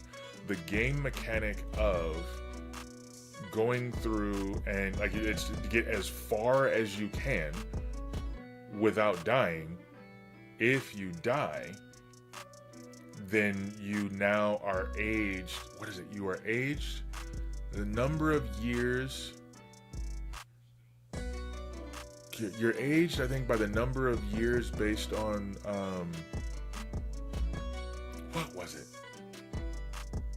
I've only played it a couple of times. I forget exactly what it was, but like you know, if you you're aged by the number of years that like you resurrect or whatever. So if you resurrect like 5 times, then you age 5 years. And so like the older you get, you do become slower, but like as you're going through the game, like you do get other abilities and things. So it becomes like some of it is memorization of patterns and speed and quickness, and like how you can like how you personally as the player can interpret the blocking combos and this, that, and the other to be able to defeat people, even though you may not have the ability. But then like if you die, when you resurrect, now you're older, like your character literally gets older, so it may be a little bit slower, but you've gotten abilities and now you have some experience on being able to, well, now can I go ahead and get through this. And the fact that like even your age winds up getting commented on by some of the antagonists, like, oh, you're back a little bit older now. Oh, think you can beat me now? Like, that kind of stuff. So that's a very, very cool mechanic. But the reason why I jumped into this because of like the fighting style. Like, you literally are getting into the concepts of true martial arts and like one versus many. How do you react to keep him in mind? Couple of punches here, go ahead and get him to keep him off guard. Give me a kick to keep this guy at a distance. Come back, finish this dude. Oh, watch out, he's swinging a bat. Knock this dude down. Grab the bat again. Disarm him. Knock him out. Now this guy's getting up. Let me do a flying kick, jump and get him in order to get distance from these three. Right? Like those kinds of concepts are like that's real. And being able to see that and stuff like with the Batman movies and the close quarters combat, the Batman movies, the Batman games and the close quarters combat that he has in their variety of his games, in games like Sifu, in games like the Ninja Gaiden. Ninja Gaiden 4 just got re-released as like free on Game Pass, but then it's because I think Ninja Gaiden 5 is supposed to be happening this year, or did it happen last year? It might have come out last year. Dang it, I don't remember. It either came out last year, they re-released Ninja Gaiden 4 because 5 was coming out last year, or because it was coming out this year.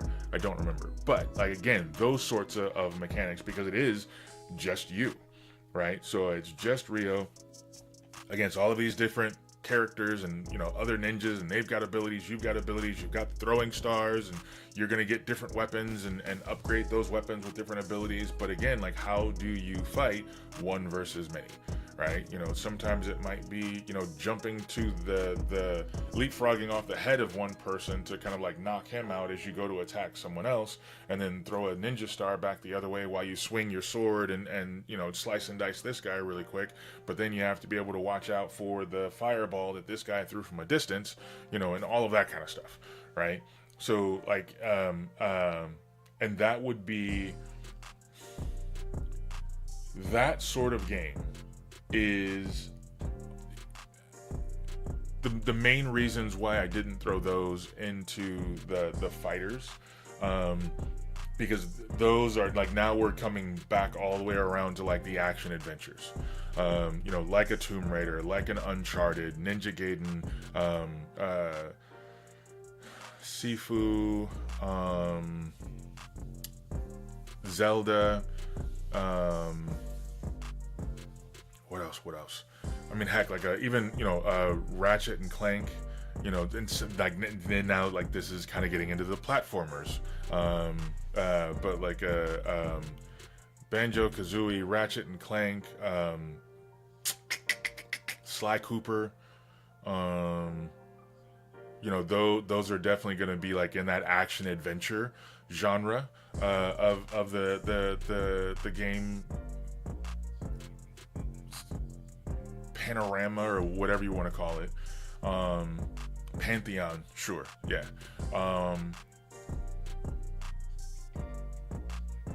But yeah, even like Rare as a game company, like they had a lot of gems. Like even that Banjo-Kazooie just pulled that one out of the ether. With Nintendo, and I think they wound up putting that on the Xbox at one point. Being able to go ahead and play some of those games, you either had to have all the consoles or get like an emulator or whatever, but they were just fun. And I think that's where also, like, when we talk about the subjective game awards, right?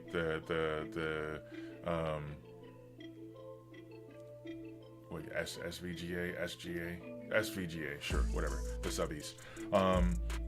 That's where you get into like, did you like those kinds of games? I never really got into like Crash Bandicoot, but I know people that absolutely love that game.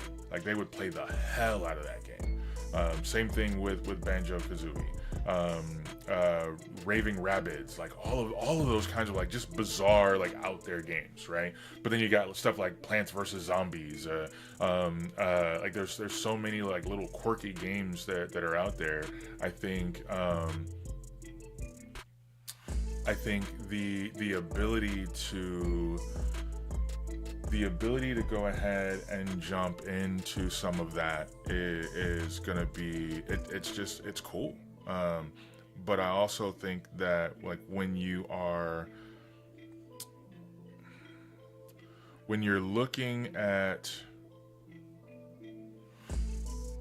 when you're looking at what is it that is going to resonate with you, right? What is it that's going to actually be fun, have long replayability, make you want to, people talking about, oh, I've been playing this for 100 hours, or I've been playing this for 400 hours or 300 hours. I don't think I've ever really counted the amount of hours that I've played a video game. If man, I've been playing this game for several months now, right? It might be a couple hours here, 4 hours here, 5 hours here. Like the amount of time that I put into it, way beyond that. I know they're talking primarily about like game time, and like in the game saves that you have, it'll say hours played and like that kind of stuff. But I never really paid attention to that. Like, especially if it's a game that I just loved, like I'm into the game. I'm like, cool, what's next? I'm thinking about like, oh, I want to be able to make sure that I go ahead and do this and then this and crap. Where was I on that quest? What am I looking at now? Oh, okay, right. That's where I got to go ahead and go here. I need to get this weapon to be able to go through here, or damn it, how am I going to get past that one? Like, that's where my mind goes. Not like, oh, I've gotten like the amount of time in the game for me isn't a feather in my cap. Right, that doesn't let me know that a game was one of my favorites. How do I feel playing the game? How do I feel once I've completed the game? Do I want to jump back into it, or is it more like, oh, okay, well, yeah, that was cool, I kind of like that, and then now I go on to something else. I'm trying to think, was there anything like a situation where a game was like the ending was disappointing?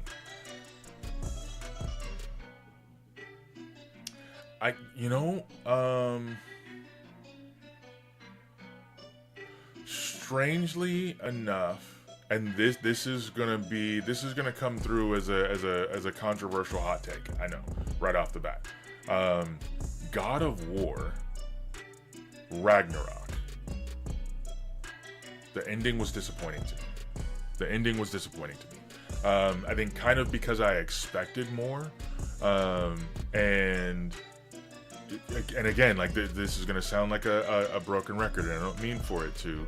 With God of War Ragnarok, because of like the whole new game plus feature, like that was becoming more popular as like, can I continue on in the game after I've gone through the story? Is there more to be able to go ahead and do? And for me, God of War Ragnarok felt kind of like a cash grab, in that they just wanted to put a God of War game out and give it new game plus. So like, yes, going through the storyline was challenging, but it felt like half a game because of all the stuff that you were going through with like he and his son, and then basically come to find out that he's essentially like Loki, and like how does he go off on his own? Like it felt more like an extended, not an extended game trailer, but like, because there was a lot that you could go ahead and do with the main story, but it was more about setting up this dynamic and him going and doing what he needed to do, and then now we've got this other game coming out so that you can go ahead and do that. Assassin's Creed Odyssey felt the same, because you go through, this is the one where they were in Greece, and as a fan of Greek mythology, I was psyched for this one. I think Assassin's Creed Odyssey and Assassin's Creed Origins, in terms of some of like the spin-off ones, have been some of my favorites. Mirage was dope too, also kind of like going back and playing in some of those other cultures was just really really cool for me. Assassin's Creed Mirage. Sorry, quick not segue, tangent. The Prince of Persia as an Assassin's Creed game, I think, would be similar to what Mirage was, but like take out the Assassin's Creed part of it, right? Just have a game where, as the Prince of Persia, you're going through and doing anything. Maybe, you know, your throne's been usurped and you have to go through all of this different stuff to go ahead and get it back. However, you know, that happens. But the Odyssey, going through all of the story and building up to, you know, finding Atlantis, and then that being blocked off because, oh, you got to go ahead and pay another $40 to get this chapter, this version of the game, right? Instead of just, and to this day, I still don't think that there is a version of the game that they have dropped that just has the whole story all together. They still have it in two pieces. They did the same thing with MK11 and MK11 Aftermath, right? That's the cash grab that bugs me. Like, if there is, but again, logistically, I don't know if maybe like they had to do it that way because of the timing of putting the whole story together. You know, you've got a deadline to get this out by a certain time. You know you're going to be doing this part as well. Do you push back the deadline to include all of it and then maybe even just charge a little bit more? Or do you go ahead and put this out and then have this other part ready for those that finish, that get there? I don't know. But the fact that I had to pay another, I think, $35-40 to actually get the Atlantis storyline, when it felt like the original storyline wasn't even complete to begin with. You know, if it's literally going to be 2 games, then like make this game a full game, right?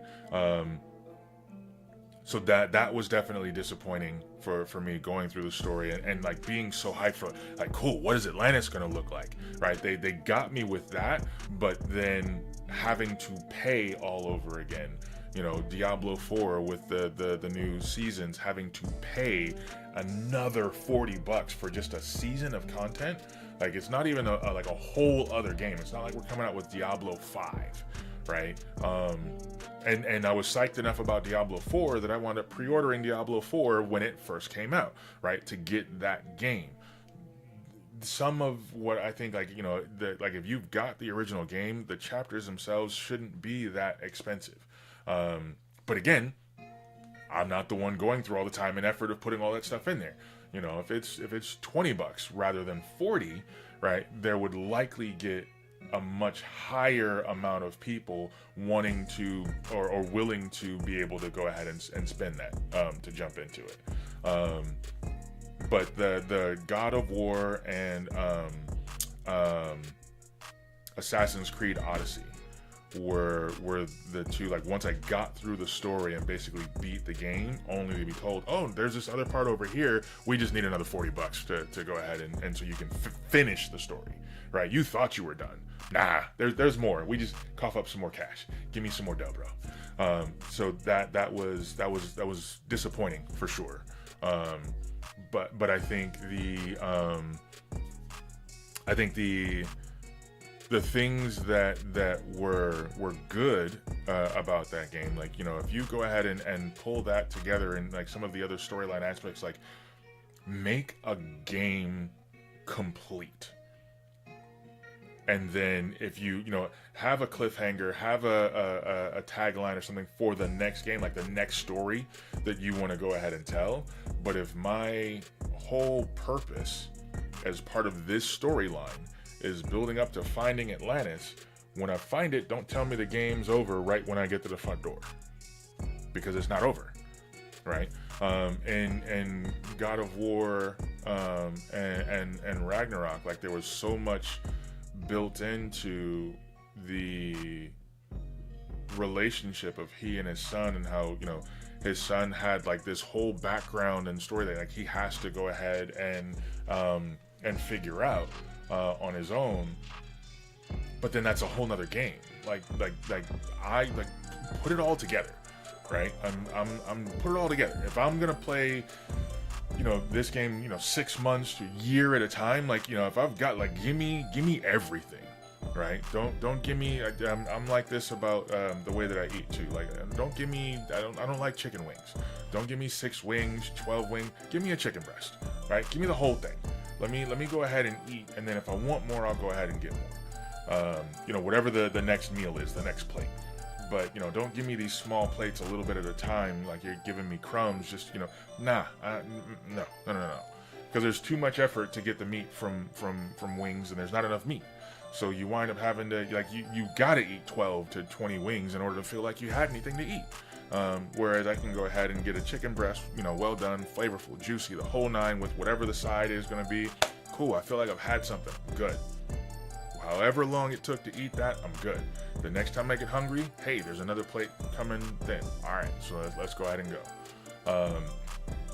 That's a very weird metaphor to use with regards to video games and how they come out. But again, that's just me. That's how I think.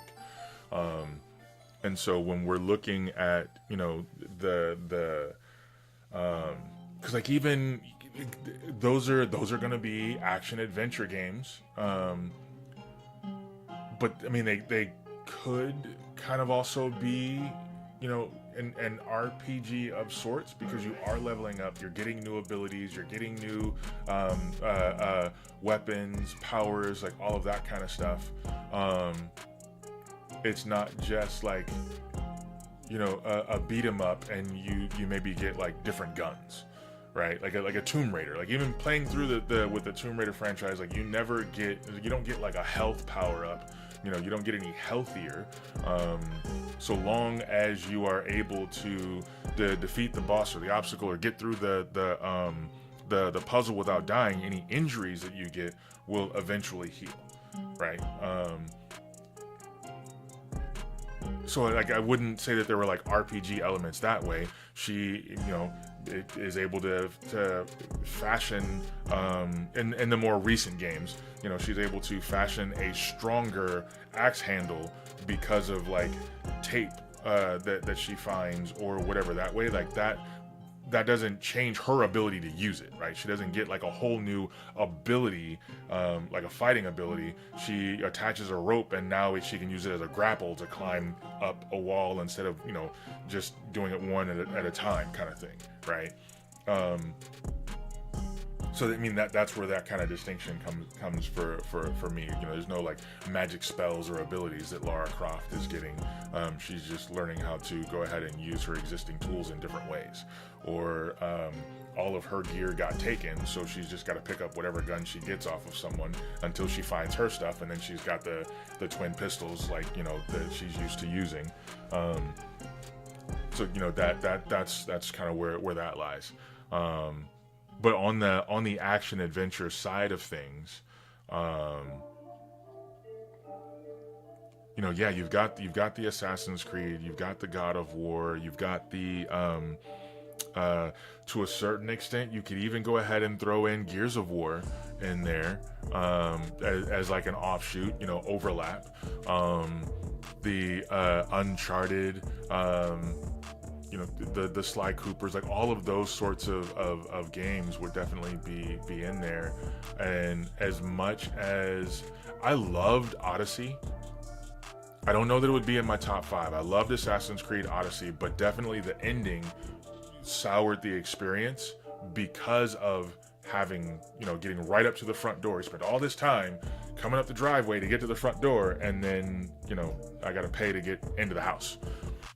That was not right. Being able to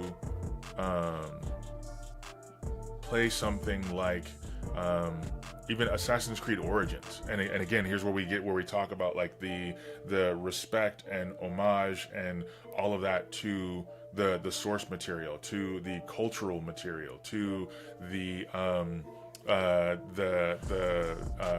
sound design, the art design, what are the buildings, the streets, what does all of this look like, in being able to go ahead and make it feel legit.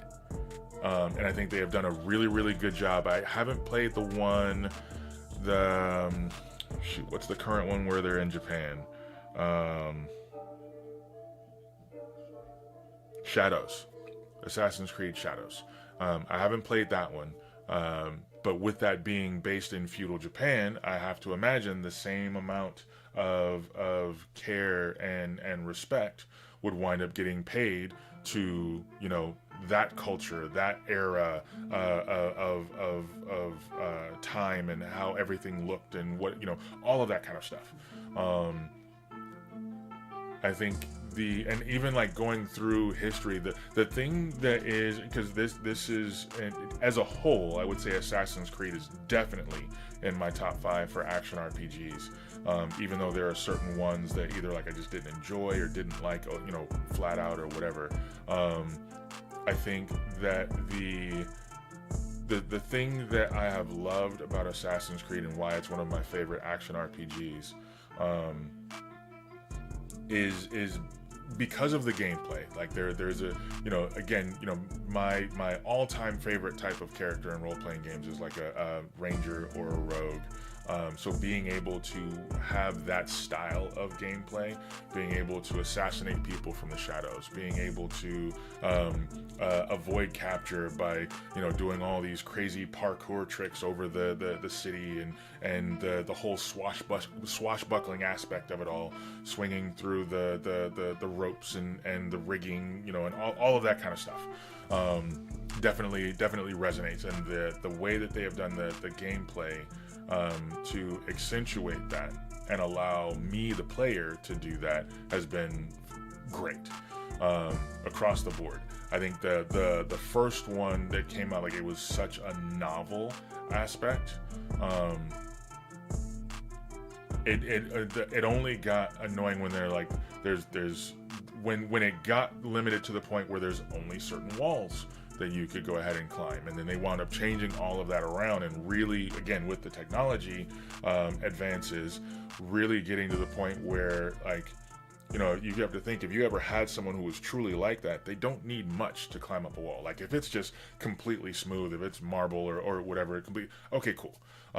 So then it's like, well, how do I at least take like a running jump, you know, run up the wall as far as I can, and then because of my athleticism, then be able to jump up to a ledge that's higher up than I would normally be able to get to, and then I can go ahead and climb up from there, right?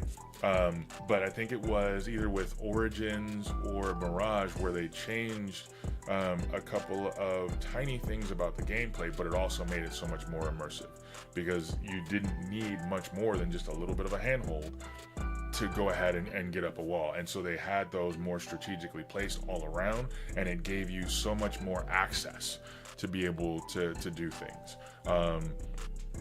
And I think just part of it being like with representation, seeing Origins based in Africa and Egypt, seeing Mirage in the well, can't really say Middle East, Central Asia, right? Being able to experience those cultures in such a way and with such respect to like what was going on at that time was awesome. Going through and replaying, just not recently, but in the last like 6 months or so, dipped back into playing Assassin's Creed 2 with Ezio in Italy, and you know, back in like the Renaissance, and what they have done with, you know, those cultures, and like even befriending Leonardo da Vinci as this inventor, and he's helping you to do all of these different things as a in order to rebel against the Templars, and like all of that stuff. How they have been able to weave that tapestry through various points of history, really, really cool. I will say, like the Black Flag, what was it? They had Brotherhood, there was Unity, there was Black Flag. Those I didn't really get into as much. I didn't really like the gameplay of the ship-to-ship fighting. For me, that got away from what Assassin's Creed was, even though in that time period, for what was going on, that definitely was a part of what happened, right? You know, for Black Flag, you're talking about pirates and like the characters that you're portraying, and like you know, who the Templars and the Assassins were, and like historically the things that were being manipulated behind the scenes and so on. Like I get where they came from with that, but that gameplay just wasn't really it for me. With a lot of the like city building aspects, and even that's one thing in Assassin's Creed 2, when it's like your uncle's palazzo and like building up the town and the village around it, and like all of that kind of stuff. That kind of takes away from it for me, but at the same time, I understand like in that time period and like how they've tied it into the game mechanic of you being able to get better weapons because the blacksmith has been upgraded, right? So as you go through, now you can go ahead and get more of these or better versions of these or whatever. Like I get it. But when you did like Assassin's Creed Valhalla, and like literally taking your outpost into a village and then a town, and like having to go ahead and like do all of these raids on various outposts up the river just to go ahead and get enough resources to like it took away from the game. It was a whole separate version of the game that just wasn't Assassin's Creed to me. And as much as I am a fan of mythology on the Greek side, the Norse side, the Egyptian side, the aspects of getting into like Odin and like the gameplay of that whole section where you're like going into the dream state and all of that, like all of that got away from Assassin's Creed, to the point where I still haven't finished Valhalla, and I have it saved on an external hard drive, you know, so I didn't just delete the game. Is it something that I'll go back to? I don't know. For Assassin's Creed 2, that one again now has been it's not on the external hard drive, but I did go ahead and put that one down a little bit, you know, because of playing Divinity Original Sin 2 and some of these other games, getting back into Mortal Kombat when I got like MK1 and like all of that kind of stuff. So again, like that, the gamer ADHD, like I don't play this one game just to play this game until I'm done. I do jump around a little bit. But some of that disappointment, you know, so the antithesis to my favorites, the ones that I'm like, you know, this just isn't it, or I didn't really like that part of it, so yeah, never mind. It does make it so that now, you know, I don't know if I'm gonna go ahead and play Valhalla again. I'm not sure. I don't know as it stands right now. Would I pick up Assassin's Creed Shadows? Maybe. But I mean, there's now very much so, more than ever before, there is the aspect of like, you know, where should my money be going?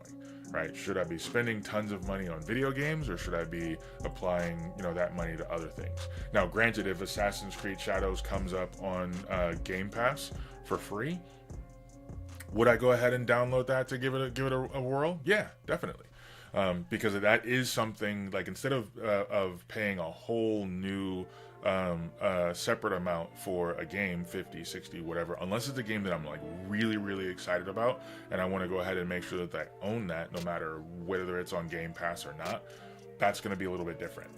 But since I am paying a certain amount per month for the Game Pass, the ones that come through that are free, who knows how long it's going to be on Game Pass, but so long as it's on Game Pass, I'll definitely go ahead and play it. If I really, really like it and want to go ahead and continue, then yes, I can go ahead and buy it. And oftentimes, you know, with like the sales that they have, I know I have talked about the Darth Vader fight in Jedi Survivor. I don't think Jedi Survivor is on Game Pass anymore, and that was how I was playing it. So I have to determine, you know, when you get that notification, games on your wish list are on sale, that game is still on my wish list, even though I was playing it on Game Pass. Do I want to pick that up and get it just so I can finish the story? Even knowing now that like the third one has just been announced, where he is the Jedi Master. Do, instead of buying this one that is currently out, do I wait and potentially buy that one instead? I don't know.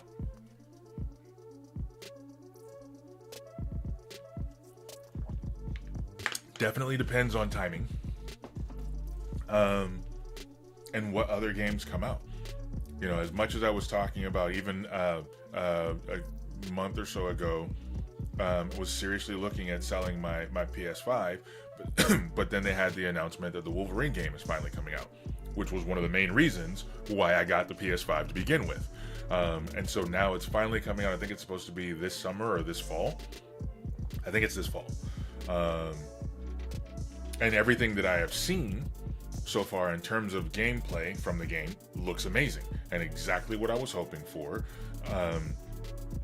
So now it's pretty much like, I'm not like, oh man, I'm stuck with the PS5, because first world problems, right? Oh, boo-hoo, I've got a PS5 that I'm not playing.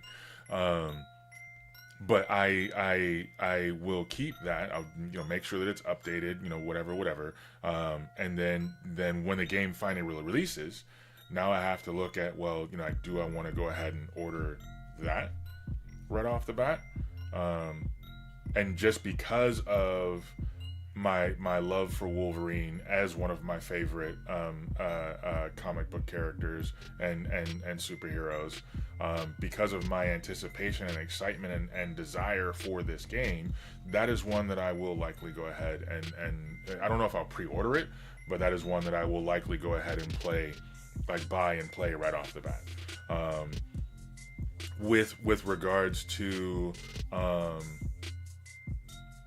like on the PlayStation, I'm not paying for the PlayStation Plus, whatever their like Game Pass version is, and I don't even know, that game wouldn't be available on there for a while anyway.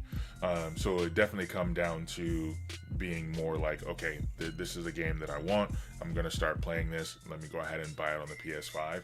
Because when the Spider-Man games were out on the PS5 when I had first gotten it, because I had the Series X and I had the PS5, I was literally going back and forth between the consoles. I would go ahead and play Spider-Man for a while, depending upon what I was feeling, and then, you know, another day or another night, I might crank up the Xbox, and then I'm, you know, playing something else there. But then especially once I was like, well, wait a minute, the Game Pass is only this much a month. Instead of me buying these games, I can get all of these free and just play them as much as I want, so long as it's still on Game Pass. And generally they were either on Game Pass for a long enough period that I could play to my fill, whether I completed it or not, or I was able to go ahead and complete the game well before it left Game Pass. And then for me, that's totally worth it financially. You know, something that I'm paying a small amount every month allows me to go ahead and get this entire game that I play. I'm satisfied with how I completed it. Now I can either delete it or move it to my hard drive if I want to go ahead and play it again, so long as it's on Game Pass. Or if it's something where it's not on Game Pass, then I can make the decision, well, okay, this game is now old enough and whatever, it's now at a point to where instead of being $50, $60, it's now 15. 25. Sure, I can go ahead and drop it, because then now I can come in and maybe there's a new update to it or something, and I can go ahead and play that with the new update, or a DLC that I didn't get before. Now I can go ahead and buy it, and it's got all the DLC in there, and I'm still only paying half the price, or, you know, a third of the price or whatever. So it winds up making more sense. And there's only been a few instances, like with Jedi Survivor, where I started playing it on the Game Pass, and then it wound up leaving Game Pass. And so when I go to fire it up now, it says I don't have the license. So then now I know, okay, well, if I ever want to go ahead and play that game again, I'm going to have to buy it. But I put it on the wish list, and hey, if it winds up going on sale, then it goes on sale. And even you know, in the non-digital, the analog version of that, like even, you know, when you would go ahead and buy the actual disc, you know, the game in the store, I know I'm really aging myself, the idea of having an actual disc, but being able to go ahead and do that, and but like, at a GameStop for a long time, I had a what is it, the Game Pro subscription or something like that, where you got like the magazine, and you would get like a certain like extra in-store credit if you wanted like any of the merchandise, or you wanted to go ahead and trade in games for store credit to go towards another one. That was actually that was how I got Diablo 4.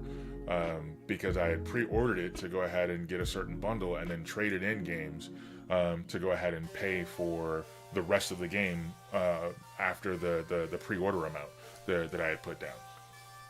And I don't have a problem doing that. If it's a game that I know for a fact I'm not going to play again, I've gotten my fill of it, whether good or bad. Either if it was a game I bought and I was like, man, this game sucked, but I can't really do anything with it now, I'm not going to keep playing it. Sure, let's go ahead and trade that in. Let's sell that. Let's, get something back out of it, if at all possible, in order to go ahead and get something that I think I definitely will like. Because maybe someone else will want to go ahead and do that. Old consoles that I don't want anymore. As much as I am a collector of some things, I am not one to, like, I don't still have a Nintendo 64. I don't have an SNES. I don't have the GameCube. I don't have, a PS2, PS3. Those are ones that I definitely, like, if I'm not playing it anymore, there's another console that comes out that, like, it's one of the really good things about even, like, the Xbox 360. And the PS3 or 4, like, you had the backwards compatibility for a good portion of the game catalog. So if the PS2 console or the Xbox console isn't working anymore, or just isn't, it's not what I want, I've got the 360 instead of the Xbox, cool, let me go ahead and trade in the Xbox for store credit. Some of these games that were on the Xbox I can still play in the 360. Right. Some of the PS2 games that I still have, I can go ahead and play on the PS3 or the PS4. So I don't need that console to go ahead and play them. But again, that's more just how I think about it. I know not everyone does. But, I don't have never wanted to make the space to store and display things like that. Collecting those things was not something that was more in like my purview, or what I really wanted to do. Being able to go ahead and do that with comic books, yes and no. Like, I've got my collection right now, it's all in storage. Do I want to get to a point to where I have those displayed a little more prominently? Yes. When I have the room to go ahead and do that, I have a house with the man cave or whatever, to go ahead and put some things out a little more prominently, or even, have those up in like a cabinet, or like, yes, I can definitely say with pretty much 100% certainty that I would want to go ahead and do that. But right now, it's not anything of importance to go ahead and get that done. So I'm not really worried about it. Being able to have, a video game collection, I would love to have like a mini arcade, right? Again, in that same man cave, den, whatever you want to go ahead and call it, to have some of my favorite stand-up cabinets that, you can go ahead and just play for free. They don't need any quarters. That would be dope, right? Go ahead and have friends come in, old college buddies or whatever, or I mean, just friends in general. They don't even have to be old college buddies, high school friends, new current friends, whatever. Nieces, nephews, their kids, like, all of that kind of stuff. Be able to come in and share that experience with them, right? To have those instances where, maybe we have a Street Fighter tournament, with the friends and family, or doing something like Tekken, or whatever it might be, being able to go ahead and actually have the cabinet in my house, multiple cabinets in my house, a couple of pinball machines, but like there's a lot that goes into that. But that is definitely a goal of mine, to have some of my like literal favorites, nostalgia and otherwise. I don't know that I would want to do like a Pac-Man or Miss Pac-Man, Centipede, like that kind of stuff, going way back there. But being able to have Battletoads, being able to have Gauntlet, Hydro Thunder, that would be a lot though for that cabinet, but that would be dope. being able to do shoot Contra, the X-Men Apocalypse cabinet, that stand up would be amazing. um yeah, just basically like to have my own little like mini arcade. Especially if I could do it like, when people show like the hidden staircase or the hallway, behind a cabinet or something, or slides out of the way, and then you've got the staircase going down, and below the house there's like a whole nother level with like the big screen TVs and the arcade, and maybe like a bar and kitchen and like all of that kind of stuff like that. That would be dope. That would be dope. And not, I mean, like the not even so much that like, oh, it has to be hidden away. I just think it would be cool to have like a hideaway den, man cave area. You still have your normal living room, dining room, whatever, just for like the regular entertaining, or just dinner, with friends, family, whatever that way. But like for me, having that kind of a space set up, that would be amazing. That would be, because then I could have some of my favorites, or have like, that at that point, then maybe you've got like the multiple consoles set up where you can go ahead, you've got the do the 75 inch. Okay, now we're really gonna go ahead and dream about this. We're gonna speak this into existence. Y'all are here with me, so walk through this with me. We get the 75-inch screen or the 85-inch screen that's like set up as the main, right? But there is a controller that has all the HDMI's, and so there's an Xbox, there's a PlayStation, maybe there's like a setup for like an emulator or something, that like whatever the newest version of the Nintendo is, right? That's plugged in there.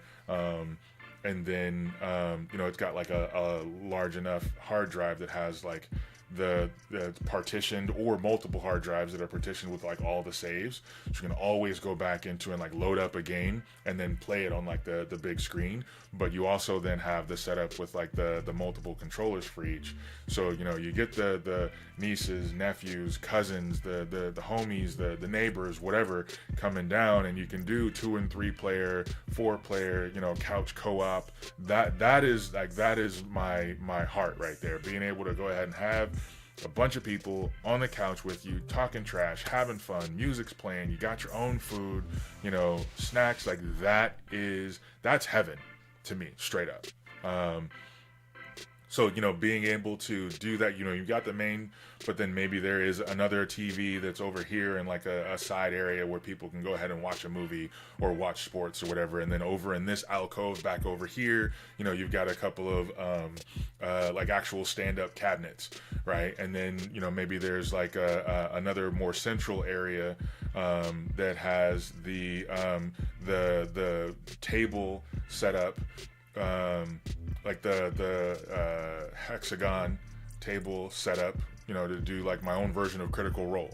So like each side, 6 people. You've got the GM, or the GM side, and then you've got the 5 other ones, and everybody has like a little like not carrier, like a fold out container. So it would have like, this is going to be, it's got like a cup holder, but then it's got like your dice roller and like an area for your pens and pencils and whatever. And then there's like an area where you can go ahead and lay out like the big map. And on the DM side, there will be like a little cabinet or whatever, so he can pull out like his different books and the different maps and miniatures, and like all of that would be like it set up in that area. And then you have like a little mini bar kitchen to go ahead and cook some food. Like that sort of setup, yeah, I can see it. That would be so amazing as a man cave. Like that would be so fantastic as a man cave, to be able to have that kind of space to just get away and spend time with friends, right? A gaming bunker, so to speak, like literally like that. That's heaven. Because then the people that I used to game with, in college and afterwards, like if they come to visit, like boom, we're all set, good to go. Friends from college, they come visit, boom, we're good to go. If it's something where heck, maybe I'm running games for like the neighborhood kids, right? Or neighbors, right? Maybe it's not even just their kids. Maybe the neighbors that were into it, and now we're doing something, and their kids are playing video games or in the mini arcade or whatever, and that winds up being like the weekend hangout. Like that would be so cool. That would be so cool. So you guys just helped me unlock another milestone achievement that I want to be able to make. I now have a much clearer vision on what that's going to look like, and it is going to be a little like hideaway secret, kind of like yeah, that's going to be dope. That's going to be dope. Especially because I don't know if you guys can even hear it, because I am still getting over being sick last week. I can feel my voice getting a little hoarse. I'm going to go ahead and call this right now. For whoever was here, thank you for being here. I'm definitely going to work on being more consistent and getting some other things set up through the week. But for right now, I've got to go ahead and give my voice a rest and get something to drink, and then we will be good to go. But no matter what, remember, there's a seat for you at the table. Okay? No matter what kind of geek you are, everyone's a geek. Embrace it, love it, explore it, live it. Be true to yourself. Definitely follow me on the Geek Flag Fly High on Twitch, on YouTube. We've got the TikTok that I just started recently. We've got the Instagram. Likely going to be creating a Facebook. Working on putting together some merchandise. So we're going to have a Geek Flag Fly High shop coming up here soon, so that way you can go ahead and wear your badge proud, and geek out with the rest of us. I want this to be a community for all of us, and like I said, there's a seat for you at the table. Doesn't matter what kind of geek you are. Let's chat about it. Let's geek out. All right, appreciate you.